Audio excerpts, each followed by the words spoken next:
Hello everybody, and welcome to today's stream of the Yu-Gi-Oh! World Tournament Season 4 Grand Finals. That's right everybody, we've made it to the final stage of our World Tournament, and we are going to be hosting it today. We're going to see our top 16 competitors go at it in best 2 out of 3 matches, and we're going to find out who is the best of the best. Welcome Alexi Bear, welcome Kurt Alien, or Kurt, just remember that, and I'm very happy to see you both. I'm going to go ahead and set up my links before we start today, so let's go. I'm glad someone in chat is ready to lose some fake money, but that makes me happy you guys have accepted the fact that this is not a place where you win money, it's a place where you lose money. Alright, fake money obviously, we don't want to lose real money, and in fact do not ever do this in real life. I am 100% against gambling, which is why I do it myself on my channel with all the fake stuff, so people realize that there's no way to win. So, I'm very happy to see a lot of people are early today. Jesus Christ, there's already like 15 of you. We just started. My God. Alright, it's literally been a minute. But I'm still very excited to see you all here. And I'm hoping that we have an amazing Grand Finals today. Because we have some of our favorite characters that made it to the very end. Literally the very end. So I want to say thank you all, Reaper, Ghost Wolf, Bulba, Inuyasha Guy, Mobile Gamer, thank you all for being here, Island is Moon, Skyrus, and of course the two from the beginning, Kurt and Alexi Bear. So I'm going to go ahead, I'm going to send out my links if that's okay. I don't mean to make you feel like I don't care about you, but you know, I gotta do this. Let me just share these links out real quick. There we go. There we go. Today is the day, for those of you that don't understand the context, today is the day we find out the second strongest AI. This is one of the hardest tournaments to win in general, and we already had the Shadow Realm tournament, so that's number 1, Cyber Angel Alexis. The second strongest AI will be decided today, and we get to see what team it is. I'm afraid no Arturo today. We have to, yeah, I won't be able to see him, so you guys won't be able to either. But don't worry, we're still going to have a Grand Finals. It's going to be a great time. Whenever Arturo has a chance to make it, he tries to make it, but you know him. He's a busy guy. So let me go ahead and set this up. Vidal usually works on Saturdays. I got very lucky that he could even come over last week. Yeah, normally Vidal works a six-week schedule, where he works Monday through Saturday, only getting Sunday off. So I was just very lucky last week. Well, my links are just about out. I think I missed Discord. Where's Discord? There it is. Yeah, there we go. There we go. And we're all posted up. It doesn't matter if they lose. The strongest AI is not expected to keep winning. Not only did Alexis win the Shadow Realm tournament, but she won the tournament right after that with the same deck. So losing doesn't mean you're not the strongest anymore. If that was true, then Crow wouldn't have been the strongest even though, you know, he was number 1 for so long until the Shadow Realm tournament. Who got you win? Oh wait, who do you think is going to win today? Okay, let me find out. Let's see our top 16 competitors and where they are in the bracket. So, top 16 competitors. We got Zexal fighting Banner, InJara fighting Reshef. There's Vidal. We got Dogchamp fighting Mindy, Shingo fighting Yuya, Anchi fighting Dorothy, Kaiba fighting My Valentine, Alito fighting Rebecca, and Wisteria fighting Joey. Given their placements, I would say Zexal moves over, InJara moves over, Dogchamp moves over, Shingo moves over, Anchi moves over. This one could go either way. Alito moves over. Probably, even though I love Joey, Wisteria moves over. So, given that information, I'm going to go Joey Wheeler. Joey Wheeler's going all the way. Who cares about statistics? Who cares about, oh yeah, he's totally going to lose to Wisteria? No. Joey's going all the way. This is his time to shine. He's going to be known as the second strongest AI, and no one's going to stop him. Because I said so. So yeah, that's what's going to happen today. That's my personal belief. He's in top 16 for crying out loud. He made it this far. I am super hopeful right now. I'm sorry to hear that, Rescue Squad, but don't worry, it'll be on YouTube tomorrow. It ain't copium. It ain't copium, it's real. It's happening, and you all are gonna watch. Just watch you watch. I don't care if he gets bronze, as long as he does well today. I just know he can win it, though. He's my boy, and he has the power. He has the power to be a champion. And we're all gonna watch it happen together. Alright, so let's go ahead and see what we got. So, remember, these 16 characters are going to be fighting best 2 out of 3. It's still only one bet, but it's best 2 out of 3. So when you're betting on a character, you're betting if they win the best 2 out of 3, not if they win a single game. Because anyone can win a single game, except maybe like Belowski, but still. I know, a tournament that Joey qualified for, but Yugi didn't. It's kind of crazy. But so did My Valentine and Kaiba, and Kaiba's... And Mai are weaker than Yugi, too. Yugi just has been having some trouble lately. Did Shingo show up to duel today? Shingo's right there. Shingo's right there in bracket number 4. Let's see. Best 2 out of 3 bets are more stressful. They are. They're extremely hard to bet on. Although, if I had to take a guess, this is Cooper's guesses before the tournament. Because I know a lot of people show up right on time for the tournament, so they don't get to hear this. Cooper's guesses for the tournament. Zexal, InJara, Dog-chan, Shingo, Anchi. Let's go with My Valentine, Alito, Wisteria. And then after that, we're going to go InJara, Dog-chan again, Anchi, Wisteria. And then we're going to go InJara again, Wisteria. And then I would say InJara. Those are Cooper's predictions for the day. I'm not doing a third place prediction. You do that one on your own. Oh yeah, that's important. We got to figure that out. So, we do have 2 members from Dream Team here. That we have Zexal and we have Dorothy. We have 2 members from GX here. We have Mindy. Oh my god, Mindy's here. And Professor Banner. We have 3 members from page 3 here, which is perfect. I know, that's great. We have InJara. We have Anchi. And we have Wisteria. Funny enough, there should have been Nene, but Rebecca went ham. All 4 of them should have qualified, but Rebecca literally went ham. Let's see who else. We got 2 from Zexal, which, yeah, Zexal is really strong, so that makes sense. We got Alito, and we got Dog-chan. Dog-chan unstoppable. And then we have 3 from Duel Monsters. Really? 3 of them? Rebecca, My Valentine, and Joey all made it? Holy crap. Duel Monsters did good this season. God damn. No one from 5Ds, and the world continued to not change. And yeah, 2 from Redemption, Reshef and Seto Kaiba. That is surprising. Officially, because Rebecca beat Nene, Duel Monsters tied with page 3 in amount of characters to make it into the, grand finals. The final day of the tournament. So that's very interesting. Let's go ahead and see who wins today, though. So looking at our stuff, it is... If you know that name, you know what is the issue. That's true. Empty jar back in the day problems. Hell, people still use it sometimes, but no. So let me go ahead and get this all set up. I know I usually am ready, but since I'm alone today, I'm gonna be extra careful about being ready. So let me just get this ready. Yeah, Banner. And we got Zexal. Alright, they are ready to go. I'm not going to place the bets yet because we still got plenty of time before the tournament. Right now, what I care about is what's going on chat. Chat, this is your time to talk to me before I get engrossed with the battle. If there's anything you need to know about today's tournament, if there's anything you need to know about what's coming next, if you guys are curious about what Season 5 is going to be like, because this is the end of Season 4 tournament. Season 5 starts next week. Not tournament, but, just Season 5 tournaments start next week.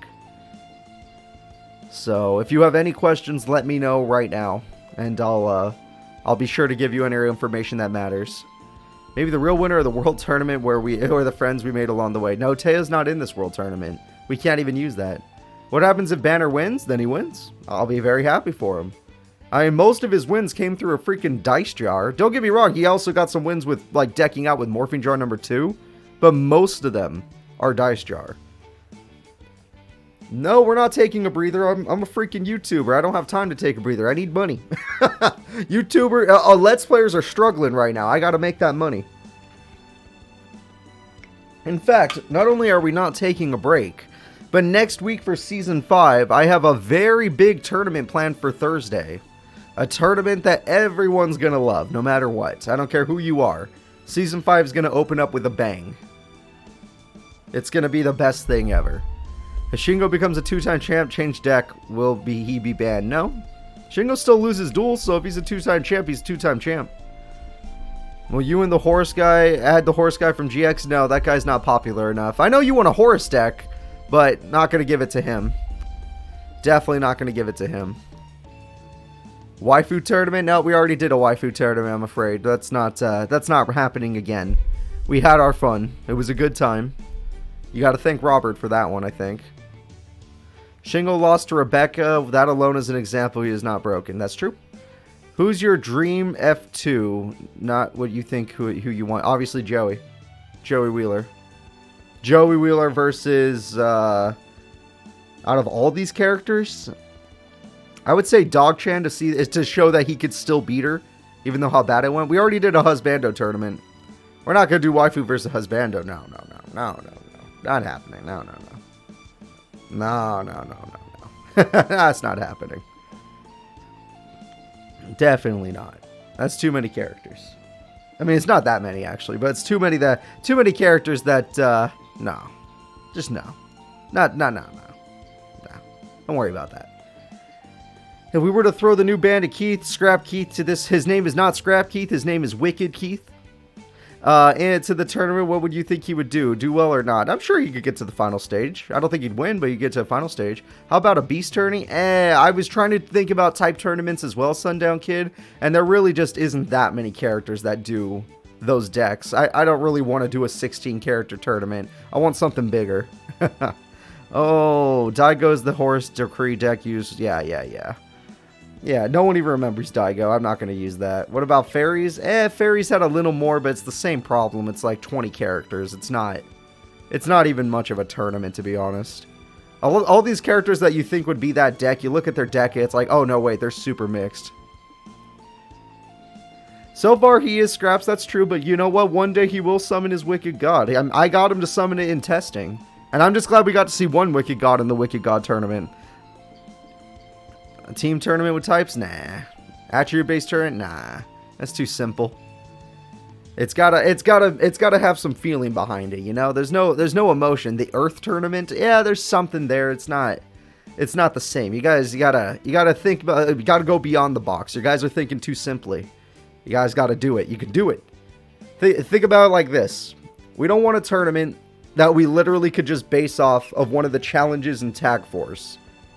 We could do better than that. The Divine Tournament, we already had a tournament of the gods. I do like that name, though. That's a good name. See, Alexi Bear, that's a good name. You got the thinking in. You're a good thinker. But I already kind of did a tournament like that, so... Bronze Tournament?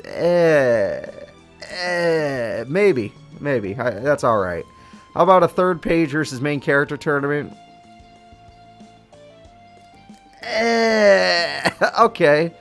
Okay, Tournament of Hell. That's not terrible. That's not terrible. That could be used.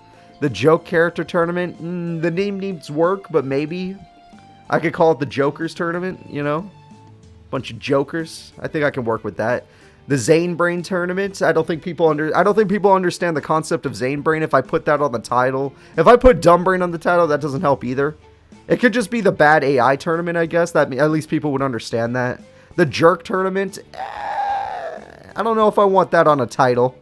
Rival Tournament. I can't use the word rival. I already coined that for my freaking Rivals Edition series for Pokemon and Yu-Gi-Oh! The Rival series is kind of its own thing. Wild Card Tournament. I could use that, Nate Dogg. That's not too bad. Switch Decks Tournament. I'm going to have to give that one a thumbs down. No offense. Anti-Tournament. I don't want to have to change their decks between each duel. That would make the tournament take forever.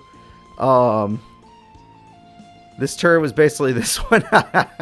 The Brain Drain Tournament. That's not bad, Shadow Phoenix. I like the rhyme. The rhyme helps. The Third-Rate Duelist Tournament. The Third-Rate Tournament is good enough. You don't even have to say Duelist. People will understand that. They'll put it in their heads automatically. Third-Rate is not bad, Axel. Is there a random deck mode? There is no random deck mode, I'm afraid, now. There's no randomize button on this I can do. Uno Reverse Tournament. You know what? It's got the... it has the meme factor to it, but I don't like the name as much. I don't like the name as much. It's not terrible, though. I like the meme factor you got there. We already did a waifu tournament. That's already strong enough. If you've missed the waifu tournament, Paulo, go on my YouTube account. You can go watch it. It was actually really hype.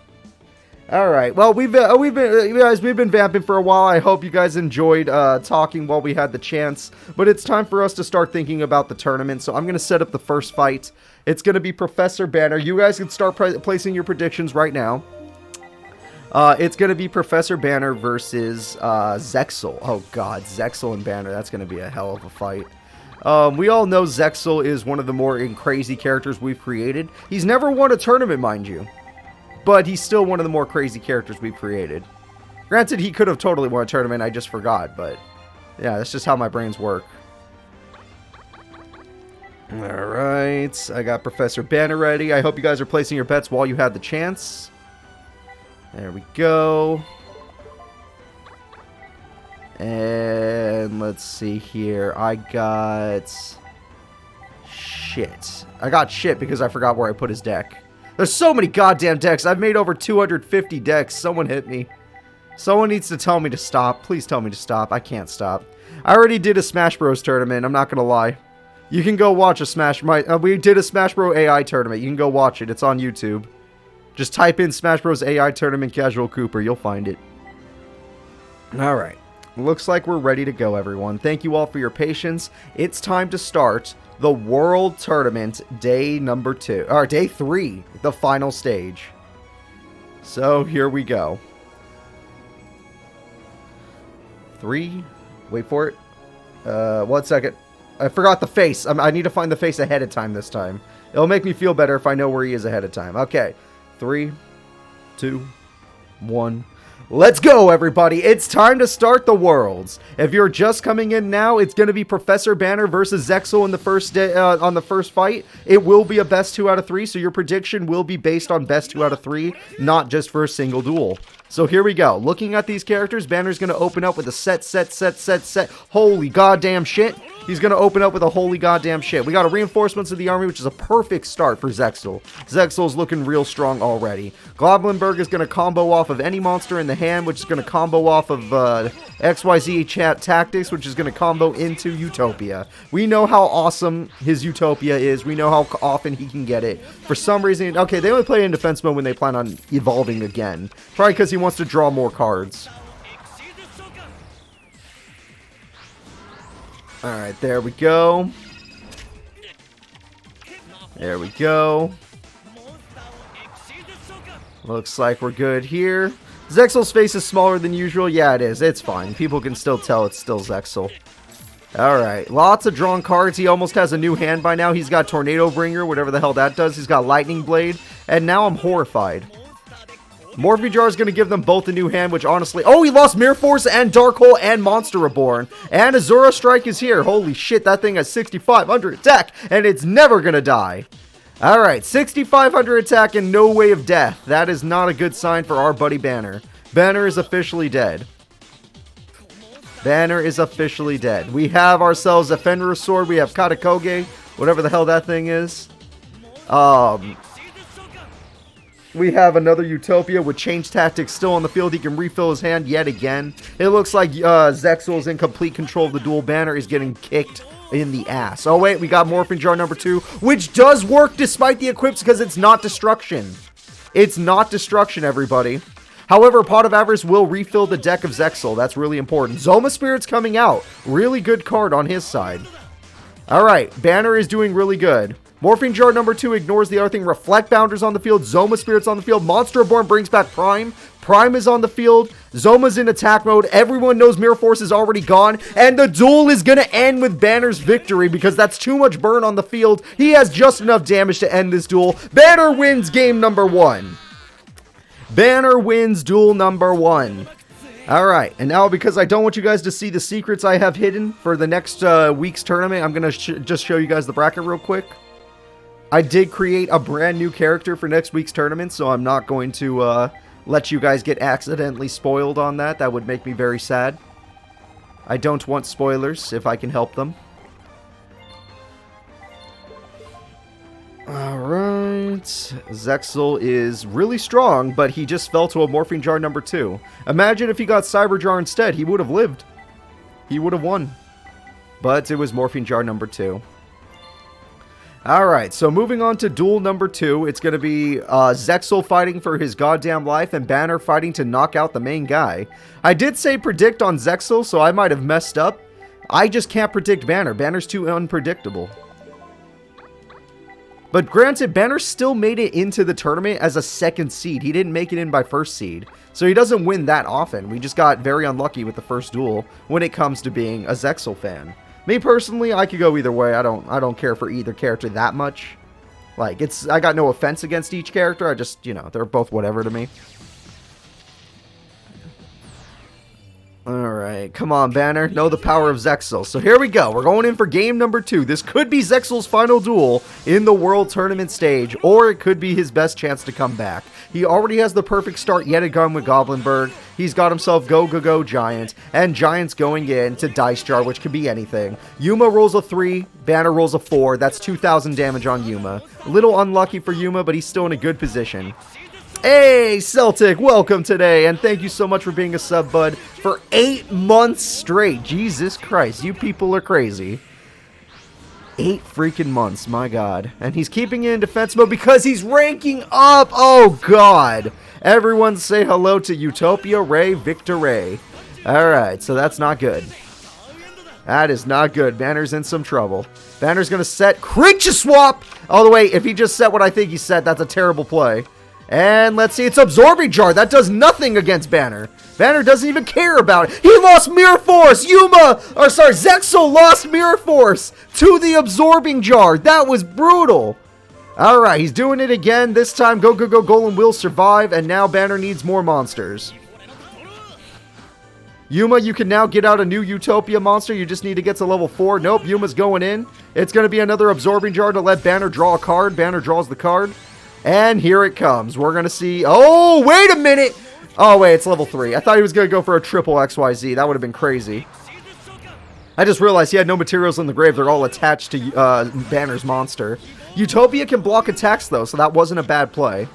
That was not a bad play at all. Copycat! He's stealing the attack points! No! Utopia! You can't do this! Utopia's out of equipment. He can't survive another turn. He could stall, but he can't survive. But with those 10 extra attack points, he could beat the Copycat. So he might as well go for that. Alright, he's going in to try and take out the Copycat. That's not bad from Zexal. At least he got rid of something that was really strong. Banner's literally empty jar old school deck is horrifying. I don't know what it is. It's just horrifying. Victory is going to take out Prime. Victory is going to do a thing where it takes more attack points, does 2,800 damage, leaving Zexal with almost no life points left.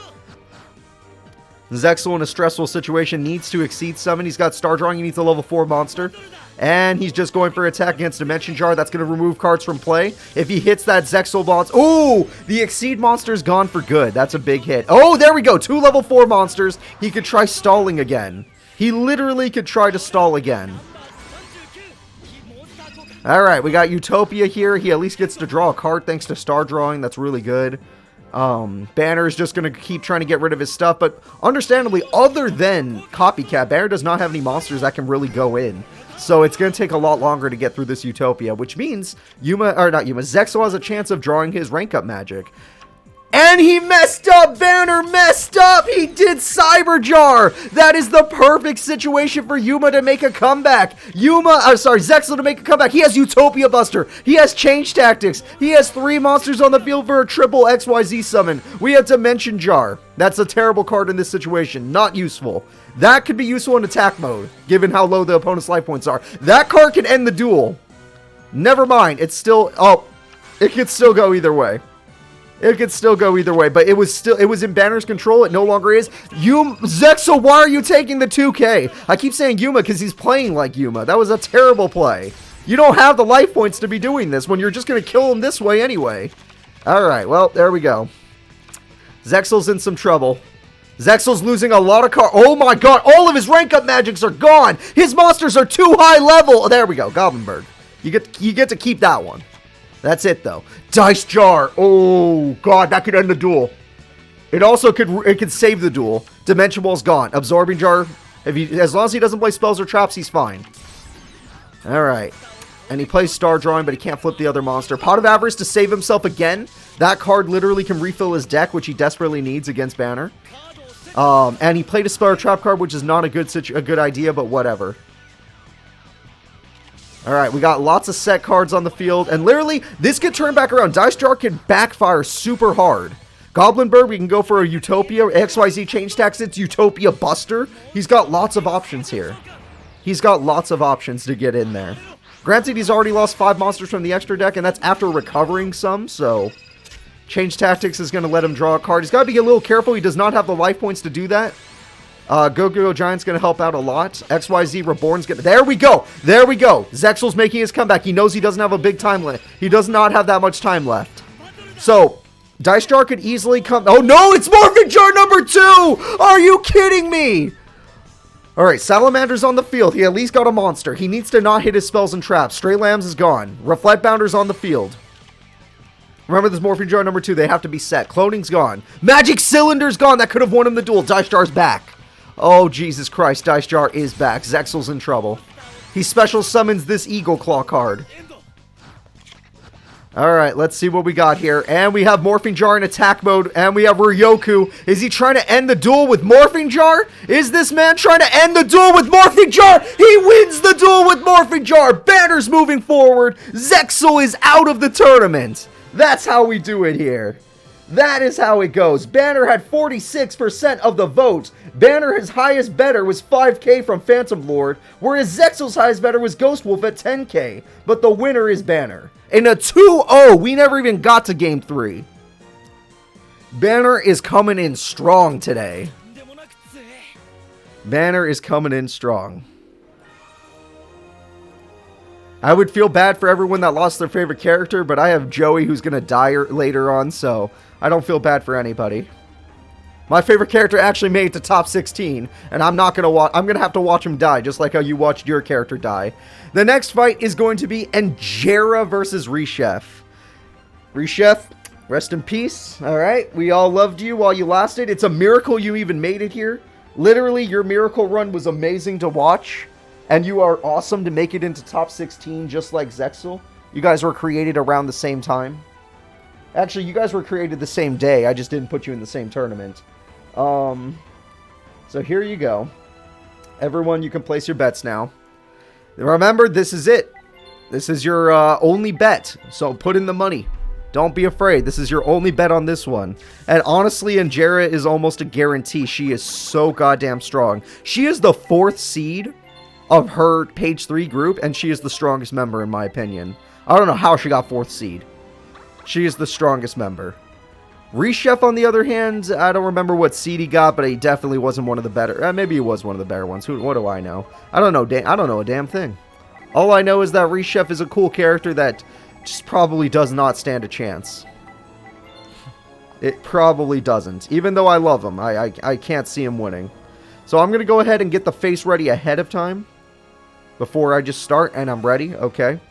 So now that I'm ready, let's go ahead and start this tournament. Battle number 2. Or group. Yeah, battle number 2. It's going to be InJara versus Reshef, not Zombie Master. Don't worry about that. Boop. There we go. Alright. Reshef is ready to go. InJara is ready to go. We have ourselves a Zombira the Dark and a set card. He loves to start with Zombira, but against this opponent, Zombira just isn't strong enough.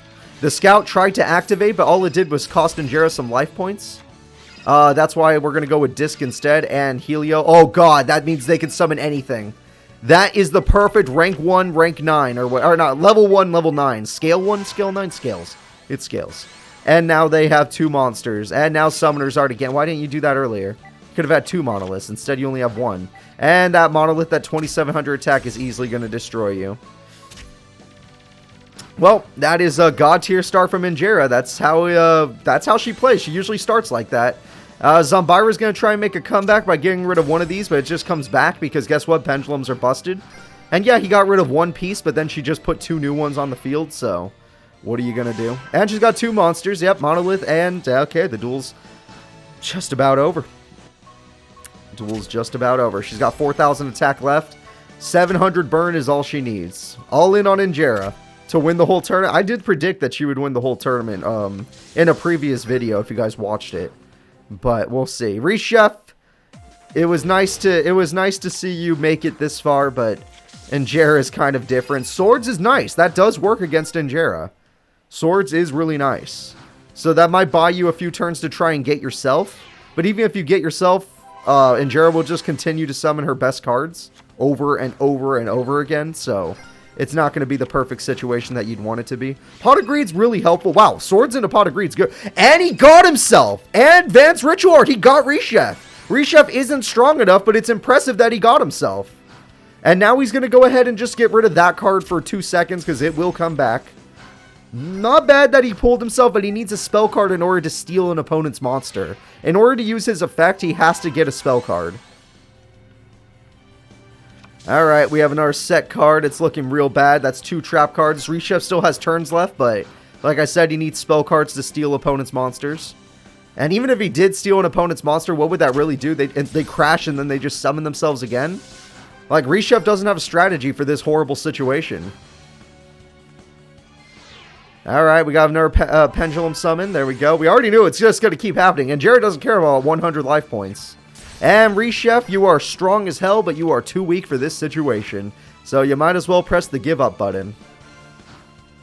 2200 because of the nerf is sucky. That pendulum monster's effects are really nice.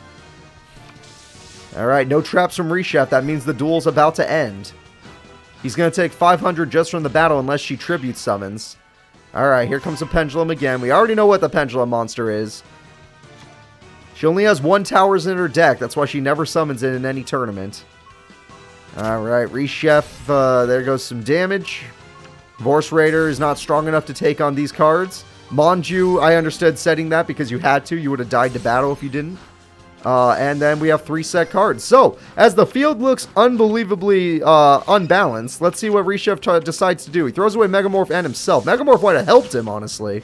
And MST gets rid of Mirror Force. He got Mirror Force! It doesn't matter. Mirror Force wouldn't have mattered. She could have just resummoned all of her monsters. Pendulum monsters, or Pendulum decks do not care about Mirror Force. They are one of the counters to Mirror Force. Yeah. And you can just end this duel. We got a double tribute for Qwilfort Disc at 3100 attack. It uses its effect. Carrier's effect also activates. I'm guessing Mechanical Chaser gets bounced. We have ourselves Qwilfort Shell. That's always nice. And Qwilfort Disc again. And that's 5 monsters to end this duel. Granted, Reshef lasted 14 turns, which is pretty impressive given how InJara's record during the tournament. But that's going to be game number 1. Again, I don't want you guys to see the secrets of next week, so I'm going to put that up right now.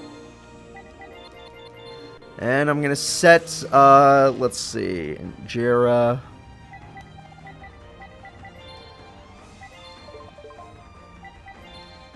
And I need Reshef. Oh, poor little Reshef.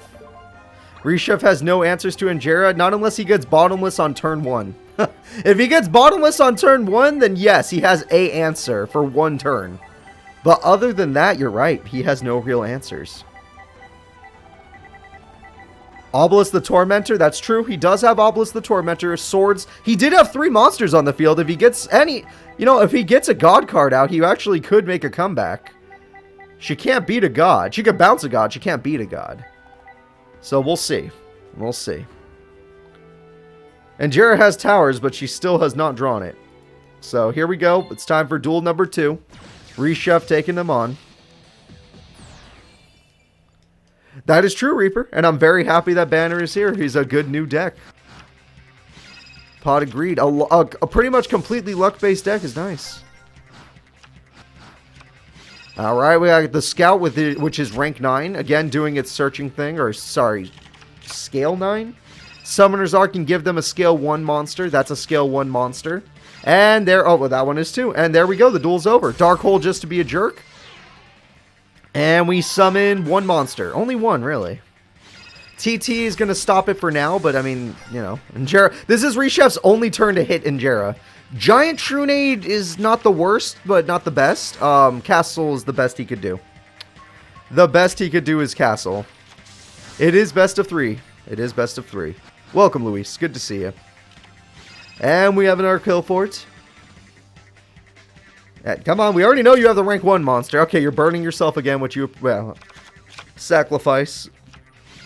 And there we go. He's got the flotation ring. Reshef has the flotation ring, everybody. And there we go. And there we go. Yep, that's a good old GG. Mirror Force! Interesting.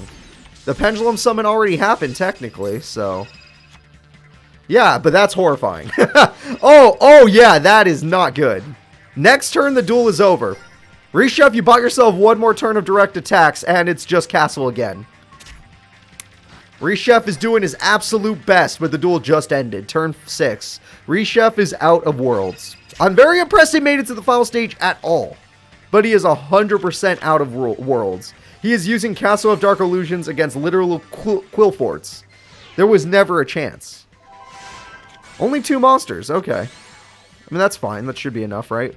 Sacrifice in hand, yeah. He got InJara to below half. We gotta appreciate that. That's true. It was. I thought he was gonna. She was gonna tribute for for Shell with the sacrifice. So I'm a little confused because that thing gets 2 attacks. But I guess she doesn't need to play well when she could just win anytime. Monster Born brings back what? Castle? That card cannot save you. Manju's gonna do what? Literally, even if you got Reshef out, what would that do in this situation? You are gonna get Reshef out, but what would it do? What do you plan on doing? You have no... Okay, you get to keep your 25 this time. 25 does not make you stronger than Monolith, though. And even though you could do a little bit of damage, and I appreciate... You had swords? You still had swords? You were holding that back? Holy shit, he held back swords.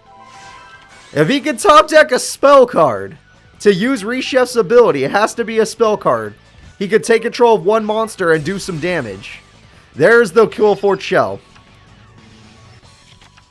This brave-ass bastard was like, I don't need swords yet. He was holding it on. He was like, wait for it. Wait for it. Wait for it. He was so stressful. Just waiting for it. Reshef does not want to leave the World Tournament just yet. He can do a little bit of destruction, but it will not matter. Look, you're fighting a pendulum deck, Reshef. They don't care. On main phase 2, what? You could have won the duel. You could have won the duel, but your AI is so stupid. Reshef deserves to lose. Reshef deserves to lose. He could have won the duel. He just showed InJara that he had the victory. He was like, InJara, look, I could have beat you. I want you to know I could have beat you, but I'm not going to. I'm not going to beat you. Why would he do that? Why in the hell would he do that? That's so upsetting. Oh my god. Okay, it's fine. Final stage of World Tournament. Obviously, some weirdos snuck in here. Alright, top deck again. If you draw another spell card and you don't use it, I'm going to be pissed. Alright, he can't even do anything now. He's on his last turn of swords. After this, InJara wins. You had the victory. He had a chance of taking a game on InJara. Unless one of those traps had something to do with activating a monster effect on your... No, because then you think she'd still activate it. She brought herself down to 560. That's actually kind of risky. You got to be a little careful, InJara. You don't want to lose due to... Oh, Reshef's going away forever. Now it does not matter. It doesn't matter, everyone. Reshef's getting tributed. What the... InJara, just because he acts like an idiot doesn't mean you have to copy him. Jesus Christ, that was terrible. Alright, well, it's the end of the duel. InJara will live by a little bit of life points. She did survive. Honestly, I'm more impressed that Reshef is still here. But there's no traps on field, so the duel is guaranteed over. Reshef threw away his one chance to win because the AI was programmed improperly. All we need to do is program the AI to always use spells on main phase 1. Always. And then we could fix them. And monster effects on main phase 1. We could fix them. If I could just get in the code and do that. Alright, we got Quillfort Disc. We know that card has the bouncing and searching effect, I think. I don't remember. Alright, Sonic Bird's about to get bounced. And we have Quillfort Carrier. And that's enough to end the duel now. Go ahead, InJara. He's not worth towers. We knew this. And piercing, I forgot.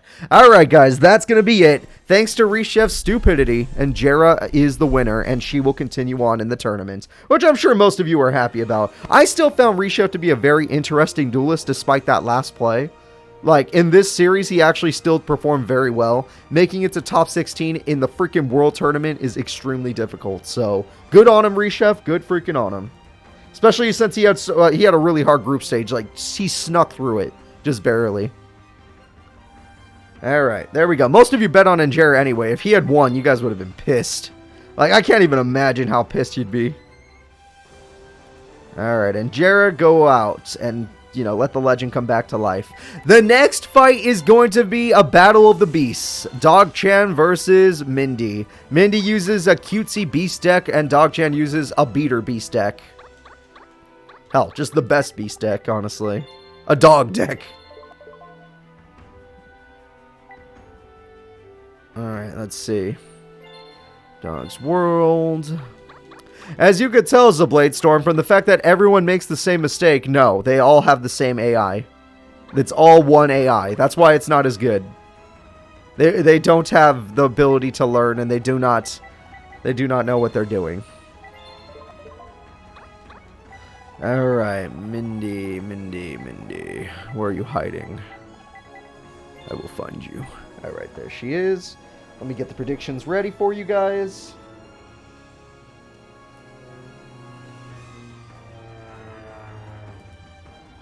And we are ready to go. I hope you're all ready too. Mindy and Dog-chan are going at it to try and see who can make it. Mindy got second seed. Dog-chan got first seed out of their groups. So obviously Dog-chan has a higher chance of winning. Plus, Dog-chan, for those of you that have forgotten, is the second season World Tournament champion. The second season World Tournament champion is Dog-chan. So she could try to win 2 World Tournaments just to prove how strong she really is. Granted, this World Tournament, she's representing a different team. When she won her last World Tournament, she was representing Redemption. This time she's representing Zexal, her hometown. Alright, let's see here. We have ourselves the Mad Dog of Beaters and Dual Bulldog to get another one out. I would go for Sumo King if I were you. Okay, you're not going to go for Sumo King. MST is going to get rid of the Dog King, which is going to let her get another Tri-Bulldog, which is a big mistake, Mindy. Nimble Mamanga is great for Mindy. Mindy is going to be able to heal up a little bit and fill up her field with monsters. That was a good play. It was a good start for Mindy. And Tri-Bulldog is Tri-Bulldog, and now she can make the Sumo King to make Mindy's deck extremely difficult to use. Alright, Sumo King will ruin a lot of Mindy's best burn cards, but she still has she has a lot of burn spells as well. And burn monsters, so it's fine. Alright, set. And there's the spell card. Okay, that's the spell card that has won Mindy many duels. And with the life point difference, Mindy's in control of the duel right now. Despite the field being scary. Rescue Rabbit could change things right now if it wanted to. Dog-chan decides not to, because she knows that there's a Nimble Mamanga. I still would have summoned 2 monsters, but the AI just doesn't like to use effects. Des Wombat will die, sadly. Mindy could have used that. And 1900 damage means that it won't be as easy as Mindy thought. And now we have 4 trap stops. 4 traps will be negated today. And yes, Dark Snake is very good and all, but you don't have the unless you get swords, you don't have the time. You don't have enough time. Or you're 1 Messenger of Peace. She top decks a monster. That's not Swords or Messenger of Peace. Mindy is in trouble. Dog-chan goes in. Des Koala will do burn, but Dog-chan used her whole hand, basically. So it's not going to be nearly enough. And 2600 puts Mindy down to Dog-chan level. Which means the Dark Snake Syndrome is going to be doing something new. It's going to be burning Mindy to death. So next turn, Mindy loses the duel guaranteed because a trap can't save her. And we got Spiritual Force just to show that this duel was officially over no matter what. Mirror Force is embarrassing. Dog-chan eats Mirror Forces. She devours them. And Ceasefire wouldn't do a damn thing either. Horn of the Phantom Beast. Mindy doesn't even burn to her own card. Dog-chan turn 8 victory in game number 1. That was a little bit brutal. So I'm going to go ahead and we're going to get back over here. We're going to move into game number 2. I only put you guys off screen because I can't let you guys see the deck I made for the new character on Thursday. Thursday's new character is a fan favorite, so I need to make sure that no one sees them coming until there's a trailer or something, or maybe a YouTube short that announces it. But let's see here. Mindy, where are you? Mindy, Mindy, Mindy. I won't tell you what generation. Do-do-do. Do-do-do. How am I pulling out new characters? I don't know. I made 3 last week. We made freaking 2 days ago, we had 3 new characters. Alright? And those decks were pretty interesting to watch. I could make a short with a live audience. I don't like you people. You're not in my short. Actually, you guys are in a lot of the shorts. I don't know if you noticed, but with the shorts, you can still see your comments. So a lot of you are in the shorts. I hope you guys get to find yourselves in those if you happen to be in the hype chat when the crazy stuff happens. But I tried to make it so your comments are still in the short.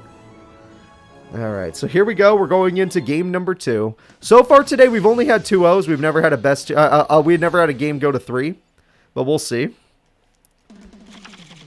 Dog-chan is here. Dog-chan's looking good. And Wave Motion Cannon. You know what, Mindy? I don't even believe in you anymore. Like, yeah, you'll use that card if they don't have exactly 8k life points. But other than that, I don't believe you. Des Koala does a lot of burn. She does not have 8k. In 6 turns, the duel is over, which is technically 12. Alright. Mindy, that was amazing burn on the first turn. I'm not even going to lie. That was great. And now we have Tri-Bulldog. Rescue Cat will be dead. Tri-Bulldog will do a little bit of damage.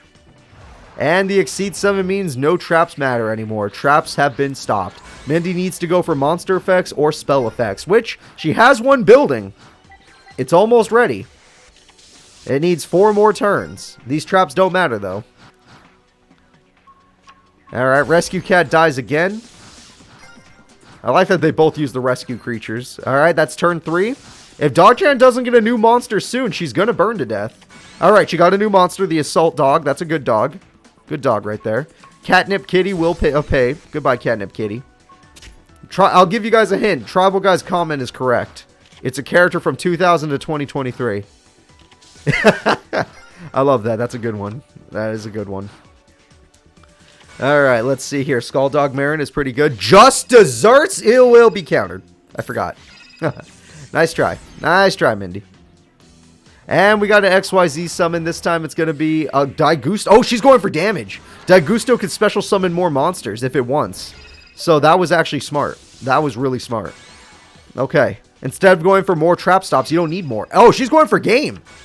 She's going for game. She doesn't want to make it. She doesn't want to make this duel last any longer. She realizes that she could lose. All right, not bad. Not bad at all by Dog-chan. Dimension Ball will fail. This would have saved you, but no. She's trying to end this duel before she loses to Wave Motion Cannon.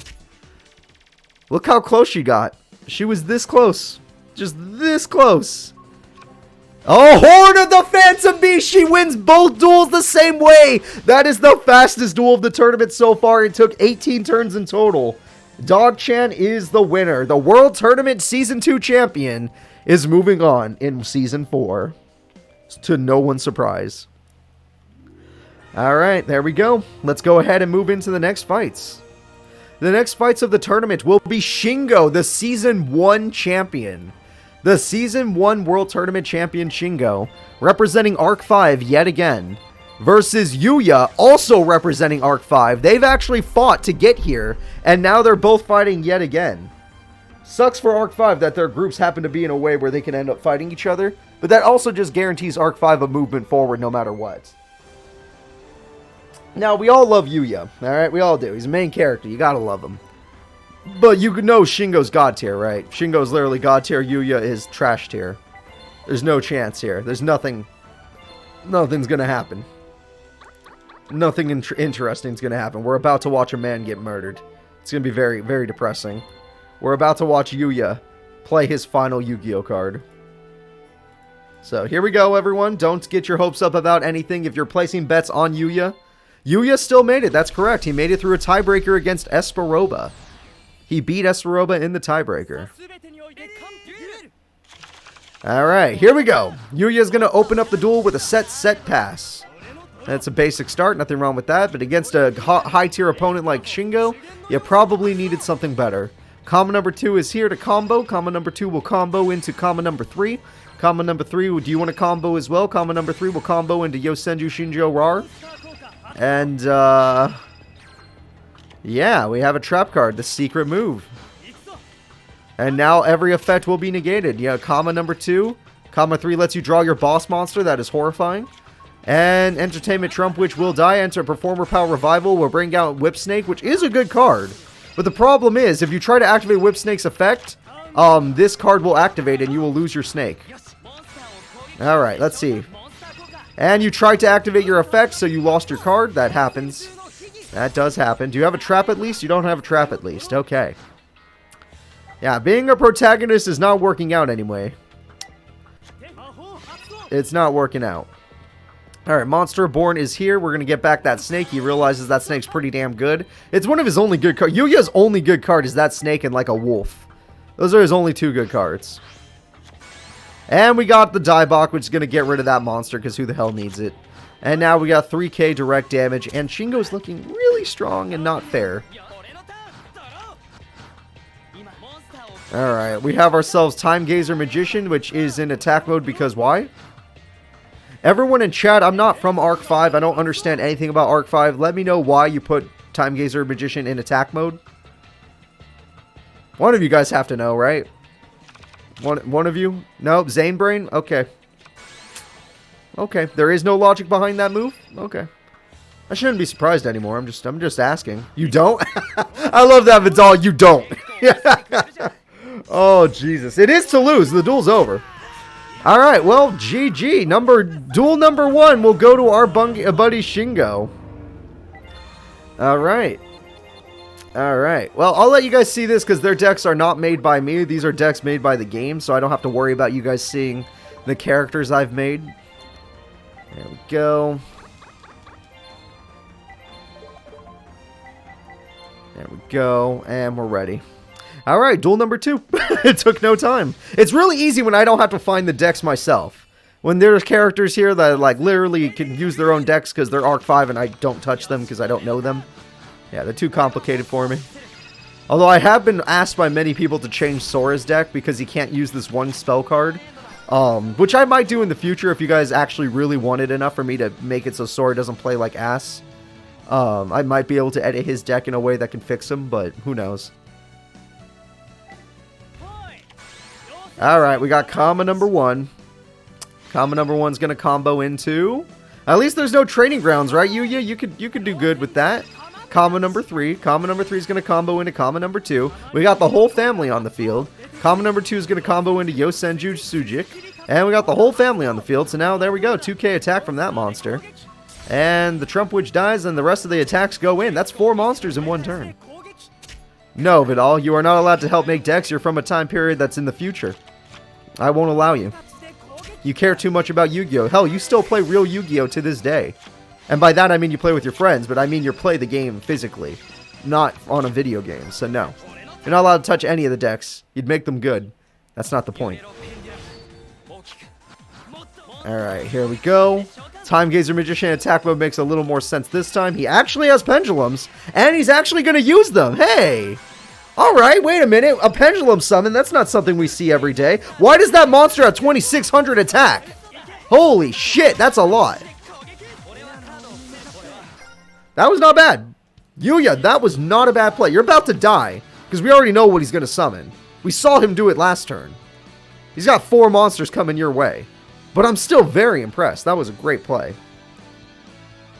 I'm impressed. I like it. Oh, whatever that trap was. Oh, Hippo Carnival! That could have saved his monsters, but it does not matter. It does not matter, everybody. It's over. It's over. And there's combo number 2.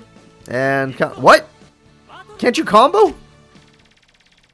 Why is it just combo number 2? I thought you could combo. We saw him do it the first turn. Alright, you're lucky Yuya didn't have any more monsters. If Yuya did, you would have lost the duel right there. Oh, he did. It just wasn't as strong as Time Gazer. Whatever the hell it was. Shingo's brain switched off. Shingo, you have control of the duel. Just summon 4 monsters like you did last turn. Just 4 monsters. You did it on the first turn. Do it again. Well, I'm not touching anything. Do it. Alright, he activates his spell to get any monster he wants. Take it. Take it. Level 4, 1 to 4. Take it. Or just level 4. I don't care. Just take it. It's taking his brain a long time. His AI is crumbling. Crumbling in front of us like it's nothing. And I don't know why. Shingo, are you okay? Do you need me to press a button? Alright, I'm going to press the okay, no, he figured it out. I was going to press the fast forward button. Shingo. This is for literally the tournament. You win this duel, you get to round 2 just like that. Yuya's out. All you have to do is summon the same amount of monsters you did on the first turn. I like that, Ghost Wolf. This is your brain on drugs. Why is it taking him this long? Alright, comma number 2. Now. Now. Now. There you go. Alright, everyone. See, look, he's figuring it out. There's no pendulum effect in effect right now to stop him. He's figuring it out. Just give him a million years. Somehow, the AI is like burning. His head is burning. It's on fire. It doesn't know what to do. It feels fear.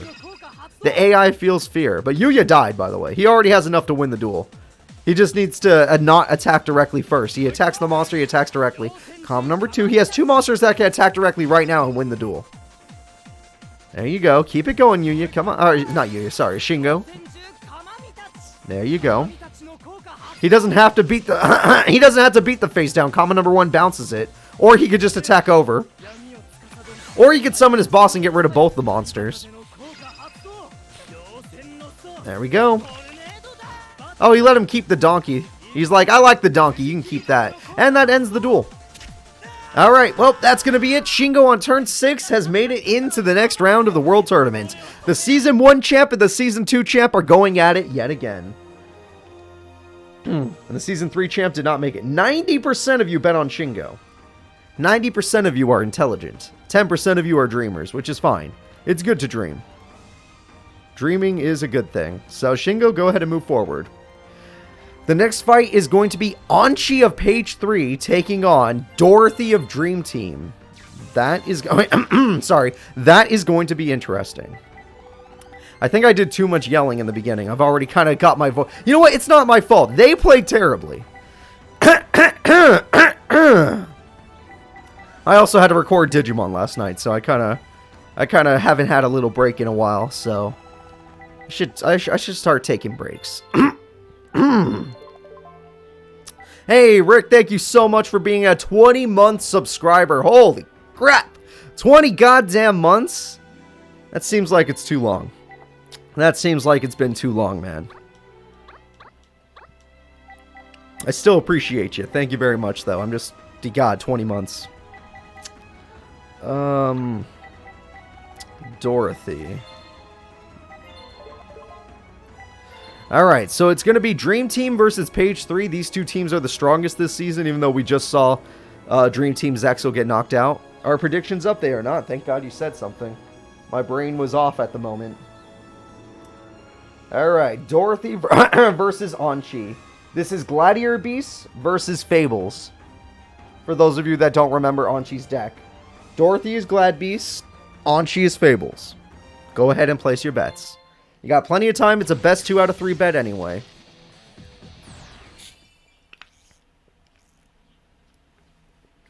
There we go. Gonna get my... Oh, sorry, I pressed L2.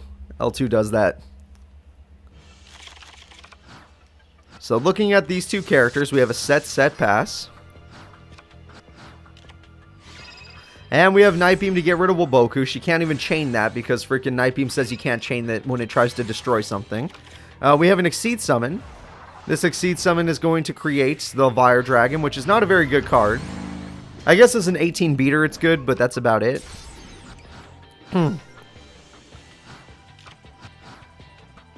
We have ourselves Gladiator Beast Laquari. Gladiator Beast Equip spell comes in. This is... Yeah, I just realized Dorothy is the last hope for Dream Team. If Dorothy loses, Dream Team's out. And we have Augustus. Augustus is here. That card is way too strong. And it has Battle Maniac. I don't know what Battle Maniac does, but there we go. Alright, and we're going to go ahead and summon Dimakari, I don't know his name. Compulse is going to get rid of Augustus and the equip spell. Dimakari is going to get rid of Kushano and then probably tag in a new monster like Laquari. That's a good one, 21 beater. And now we're going to see Anchi try. He needs to get a combo off. He needs synchros. Alright, we have ourselves Bestiary and that's going to fuse into the most busted card in your deck. What's this one called again? Zarus? Yazarus? I don't know. Whatever it was, it's the most busted card in his deck, and it literally wins duels. Or her deck, sorry. And there we go. We combo into Equestri and Equestri. Why two Equestris? Oh, what? They have a good effect? Okay, you get some cards back. Oh, that's not bad, actually. Yeah, that's not bad at all. Now you can Battle Maniac one of your guys. Yeah, or Battle Mania one of your guys. There you go. Not a bad play from Dorothy. Anchi and his Fabled deck is having some trouble here. He threw away the Fabled Cerberus. That can get him a tuner monster. So that wasn't a bad play. But does he have a normal monster that isn't a tuner? He does. But does he have a chance to fight Raigeki Break? He does not. So now you've lost. He did all of that, and he did not come back to... Okay, he still lost. Alright, Test Tiger is a pretty good card. You know, you bounce it out, you get out a monster. That's actually good. Yeah, I don't know about Bestiary. Actually, yeah, why'd you pick Bestiary? Oh, because you want to summon this monster again. Of course, I'm an idiot. There we go. And there we go. That's 2,400 direct damage. I might have just kept more monsters, to be honest. I don't know about you guys, but we're just going to go ahead and go in for 24. And it looks like Dorothy has no way of losing this duel. As long as she keeps getting more cards back, she can keep getting her spells back. She can keep just bouncing. Yeah, look at this. She's got recovery for days, everybody. She's got recovery for days. Alright, looking at this, we have Battle Mania, Manica? Is that what it's called? I don't know.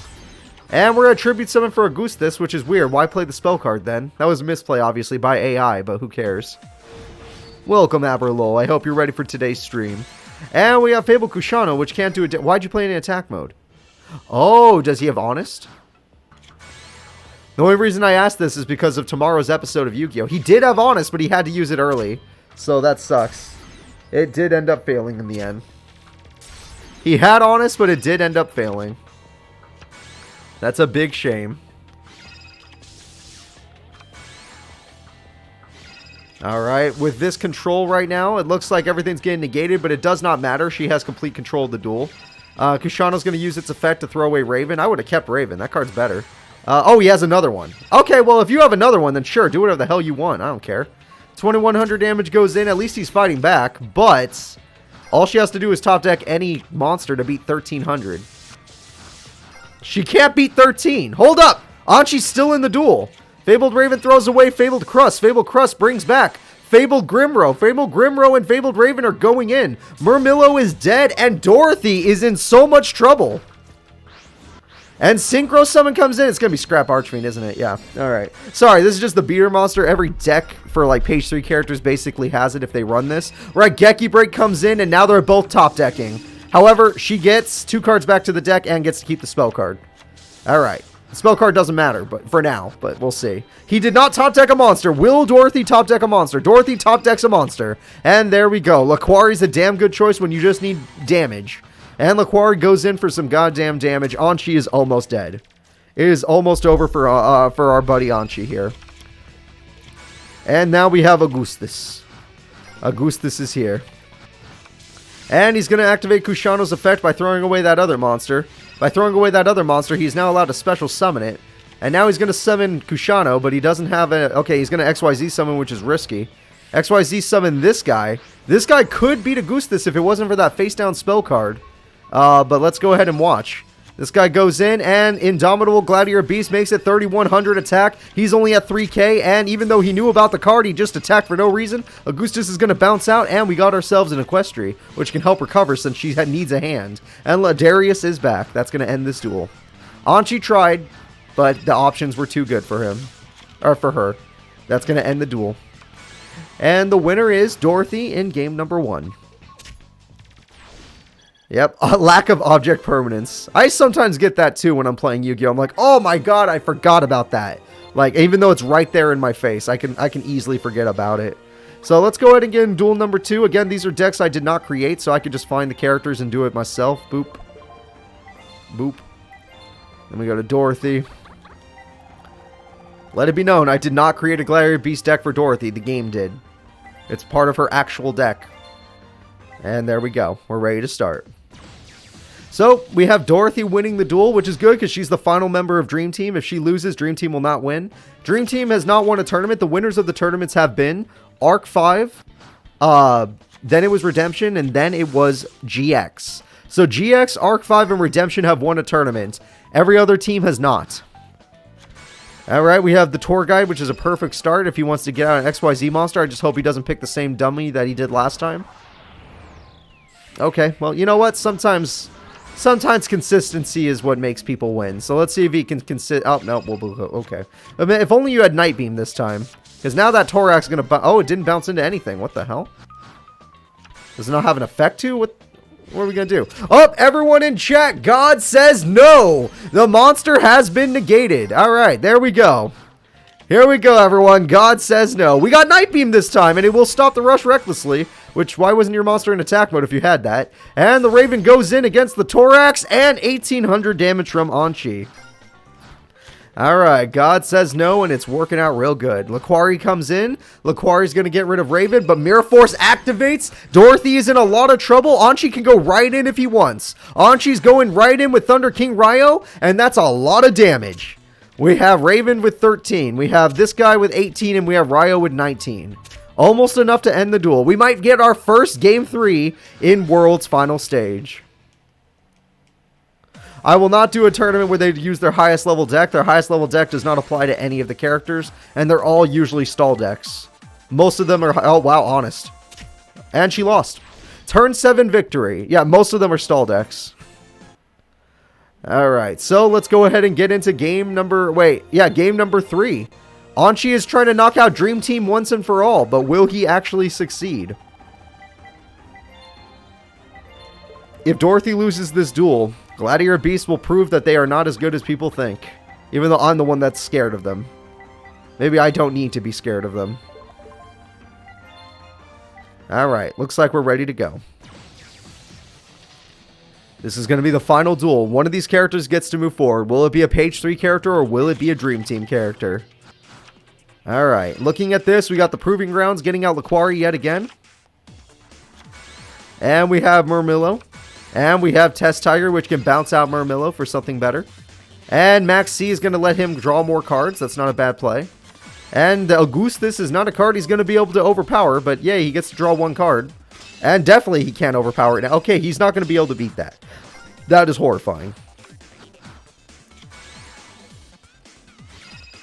I've checked their decks, Echo Jams. Go look at, look at the dual monster decks and tell me it's their cards with just banned cards, alright? Look at Taya.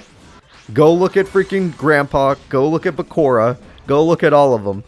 And then lie to me again. Because they are not appropriate level decks. So there we go. Fable Kushano. There you go. Fable Crus. And we have some set cards. And there we go with Laquari again. And Bottomless! Really? That's a jerk move, but Augustus is in control. Dimensional Prison removes from play and does not destroy! Oh, that's not good. Oh, that is not good to be a Dorothy fan. Fabled Raven is here. We have only... He's not going to use the effect. He doesn't want to use it yet.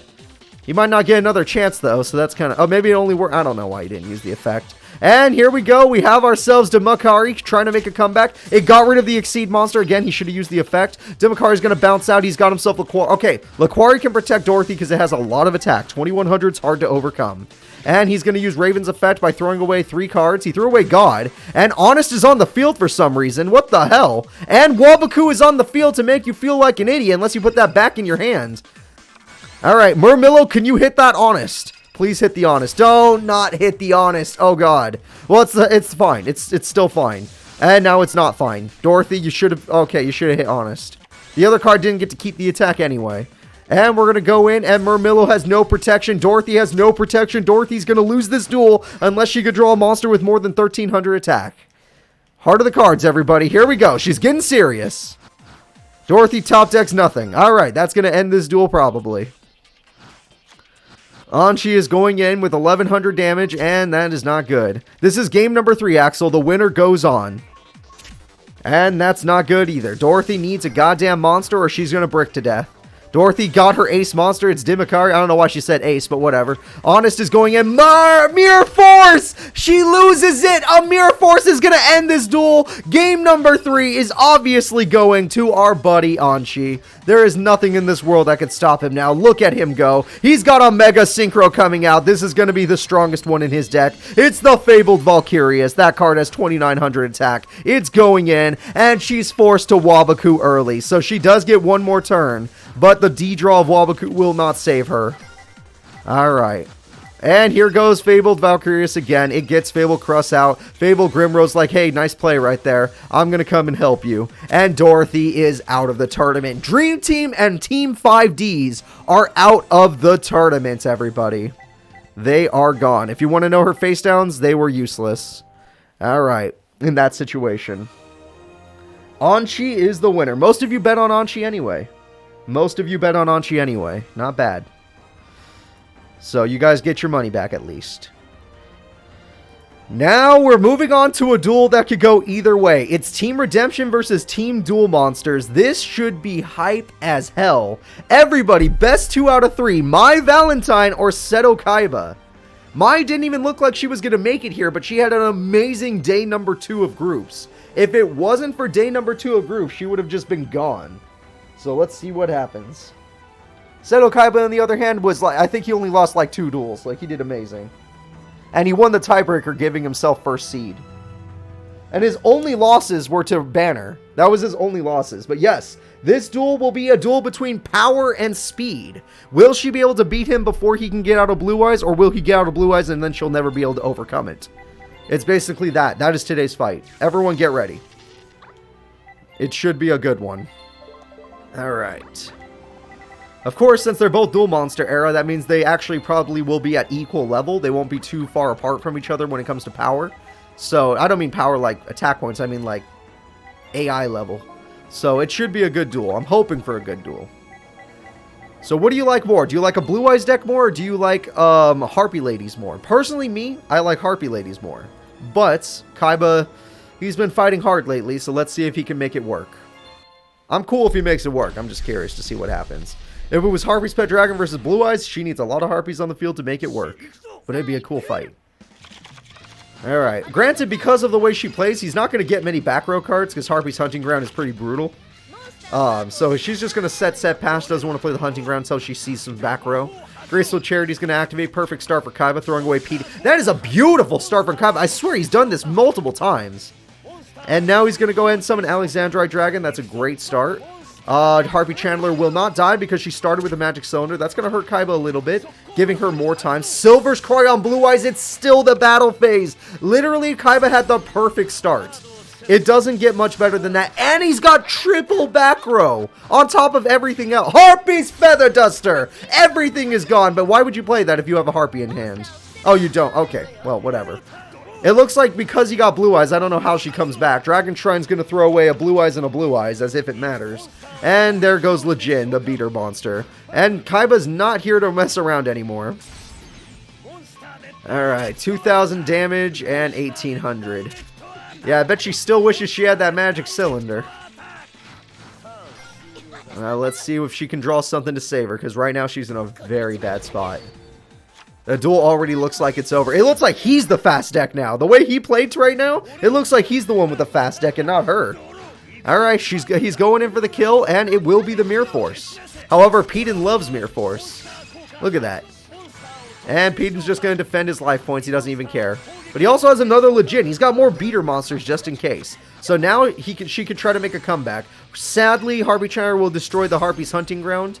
And unless she has a Harpy card in hand, she does not. She's not going to be able to summon any. She does! Oh, okay, she just waited. Harpy Lady Sisters are gone, but she got the boss monster! Harpy's Pet Dragon next turn is unlocked. That is super bad for Kaiba. Harpy's Pet Dragon may not be the strongest card, but it could beat his regular monsters. So that's really bad for Kaiba. Harpy Queen! Oh my god. And she left the monster in defense mode in case it... Oh, he waited so it would get destroyed.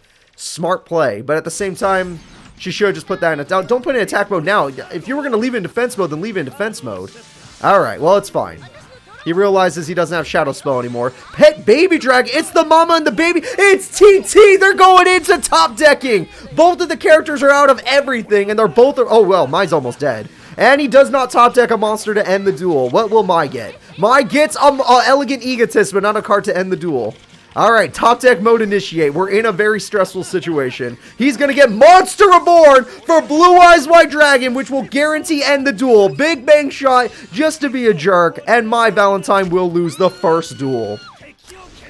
Alright, because both of their decks, I could just show you, because both of their decks were some of the first decks I ever made. I don't need to worry, we could just do this. Watch this. I'm gonna show you how I...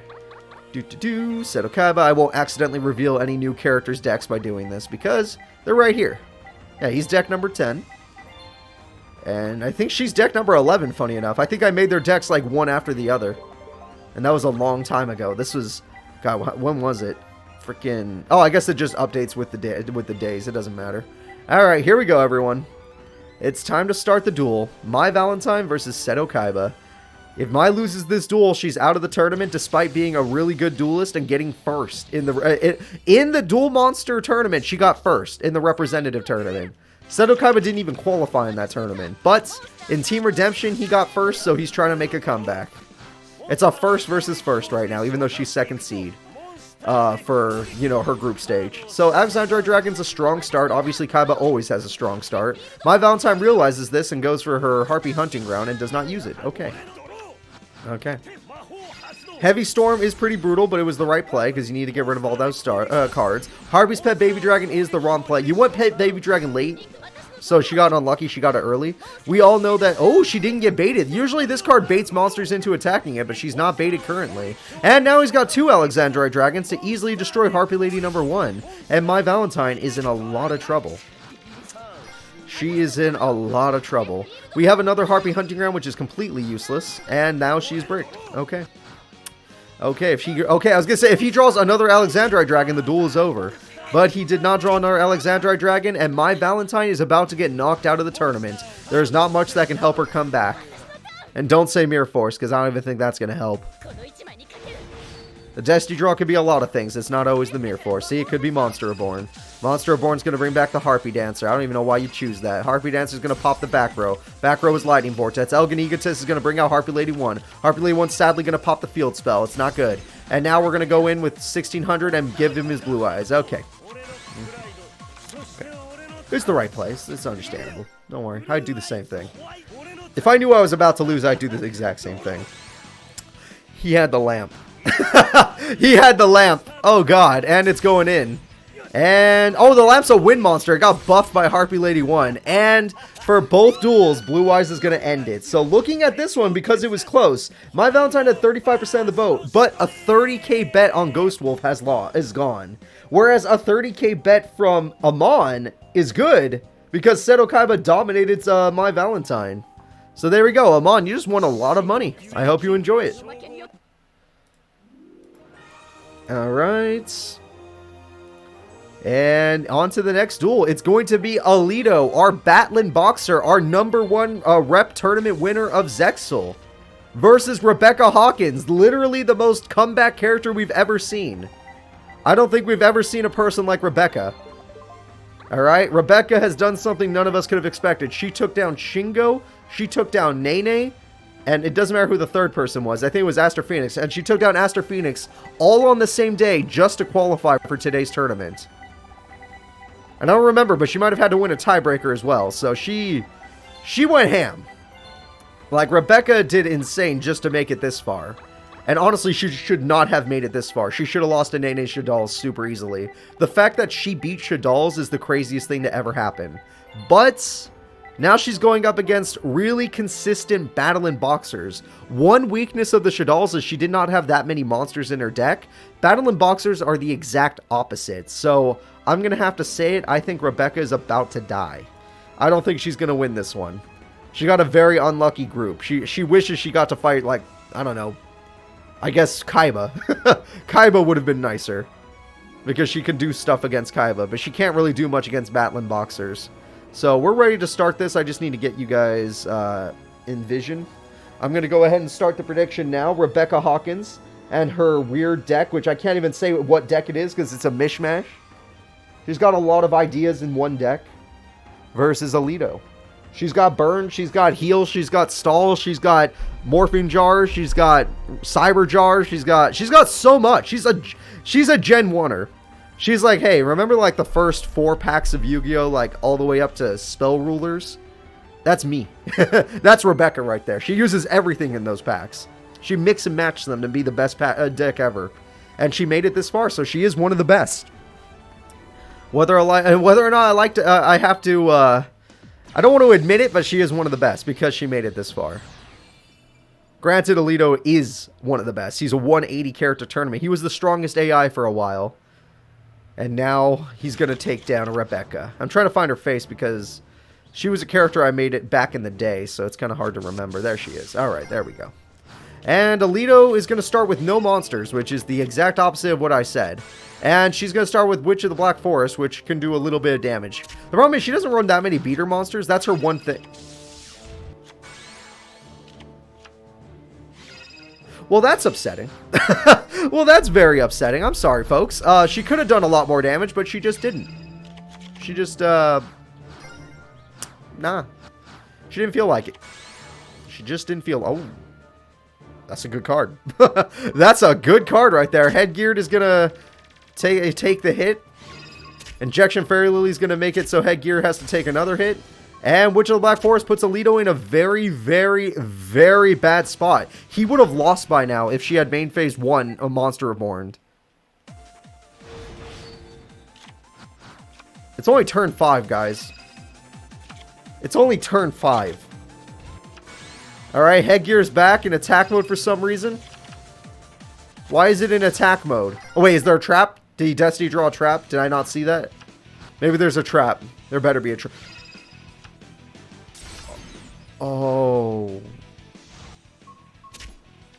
Game 1 goes to Rebecca in 6 turns. If this was not a best 2 out of 3, this would have been insane. If this was not a best 2 out of 3, I would have been going crazy. But we're gonna chalk that up to a fluke.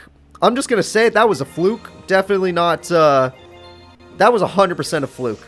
100%. Again, if I show you Rebecca's deck, it won't reveal the new character, so you don't have to worry. So we go over to Sarah because she kind of looks like Rebecca in case I have trouble finding her face. Rebecca's deck is somewhere in the 80s because she's part of the BC tier. BC is Battle City, for those of you that have forgotten.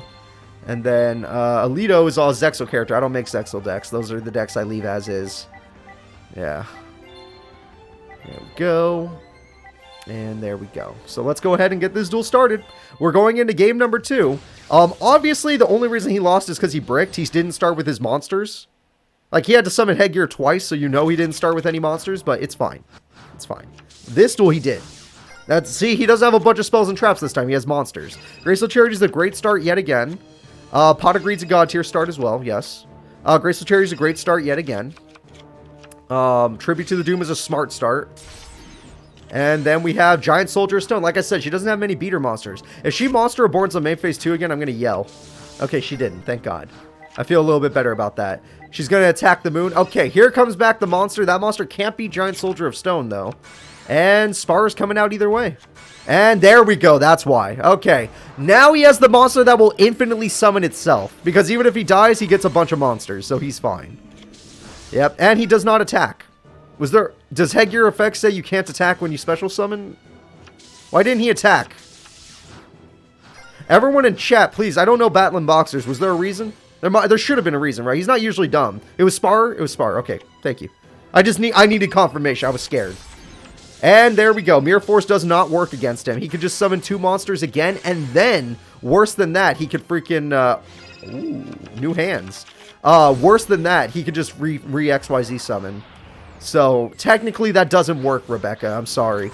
His monster's too consistent. He'll keep bringing itself back. And he's got 3 back row now, so I'm horrified. Alright, she's got Injection Fairy Lily, which could beat it by battle, but then she doesn't understand he's going to summon 3 monsters. Okay. Well, that's... Oh, well, it doesn't matter. XYZ block, she lost it. She paid 2k to die. And last will because she realizes she needs to defend. Okay, yeah, let's defend ourselves. Double last will. We're going to get a Millennium Shield. And we're going to get, what else? Giant Soldier of Stone. Millennium Shield will eventually be overpowered. Battling Box and Caesar gets 100 stronger each turn for each material she puts on it. We got XYZ Energy to give it, or to do that. That's better. Yeah, no, that was way smarter. All right, the Millennium Shield will not work against this opponent. Sadly, she didn't put the Giant Soldier Stone in defense mode. I don't know why. I think she was allowed to. No, maybe she put it in attack mode. Okay, I don't know. I'm not paying enough attention. That doesn't matter. Fire Princess is her other win condition card. You know, it does burn, but I don't think it's going to work in this exact situation. Glassjaw was happy to die to bring back Spar. She has no back row. She has no back row, everybody. All right, he's got 3 attachments and no back row. Battling Box and Switch Hitter is going to make this really painful. I don't... Does she even survive the turn? That's 4,600 damage. Yep, she survives, but not well. Rebecca is about to lose this duel, which means we're going... Oh, no, it's over. We're going to game 3. All right, everyone. We are going to game 3. Alito is like, guys, it was a fluke. Don't you even think about it. That's why we don't usually do best 2 out of 3s, because that's the only way weaker characters can actually win. But that's why in the World Tournament we do best 2 out of 3s, because I want to see who's the best of the best. It's not about if they're weak or not. It's about you need to be the best to win. You don't get a free win here. Oh, whoops, wrong side. I forgot. Because I don't want to change the face. I just keep on the same side. They always mix it up anyway. It doesn't matter. It's not like Zane's in the tournament. Zane's the only one you got to worry about. That guy's crazy. All right. Rebecca. There we go. If any of you bet on Rebecca, I mean, you could still hold on to some hope. I wouldn't personally, but you could if it was you. Me personally, I would realize that second duel is like a better example of what's going to happen. Like, it's 100% better.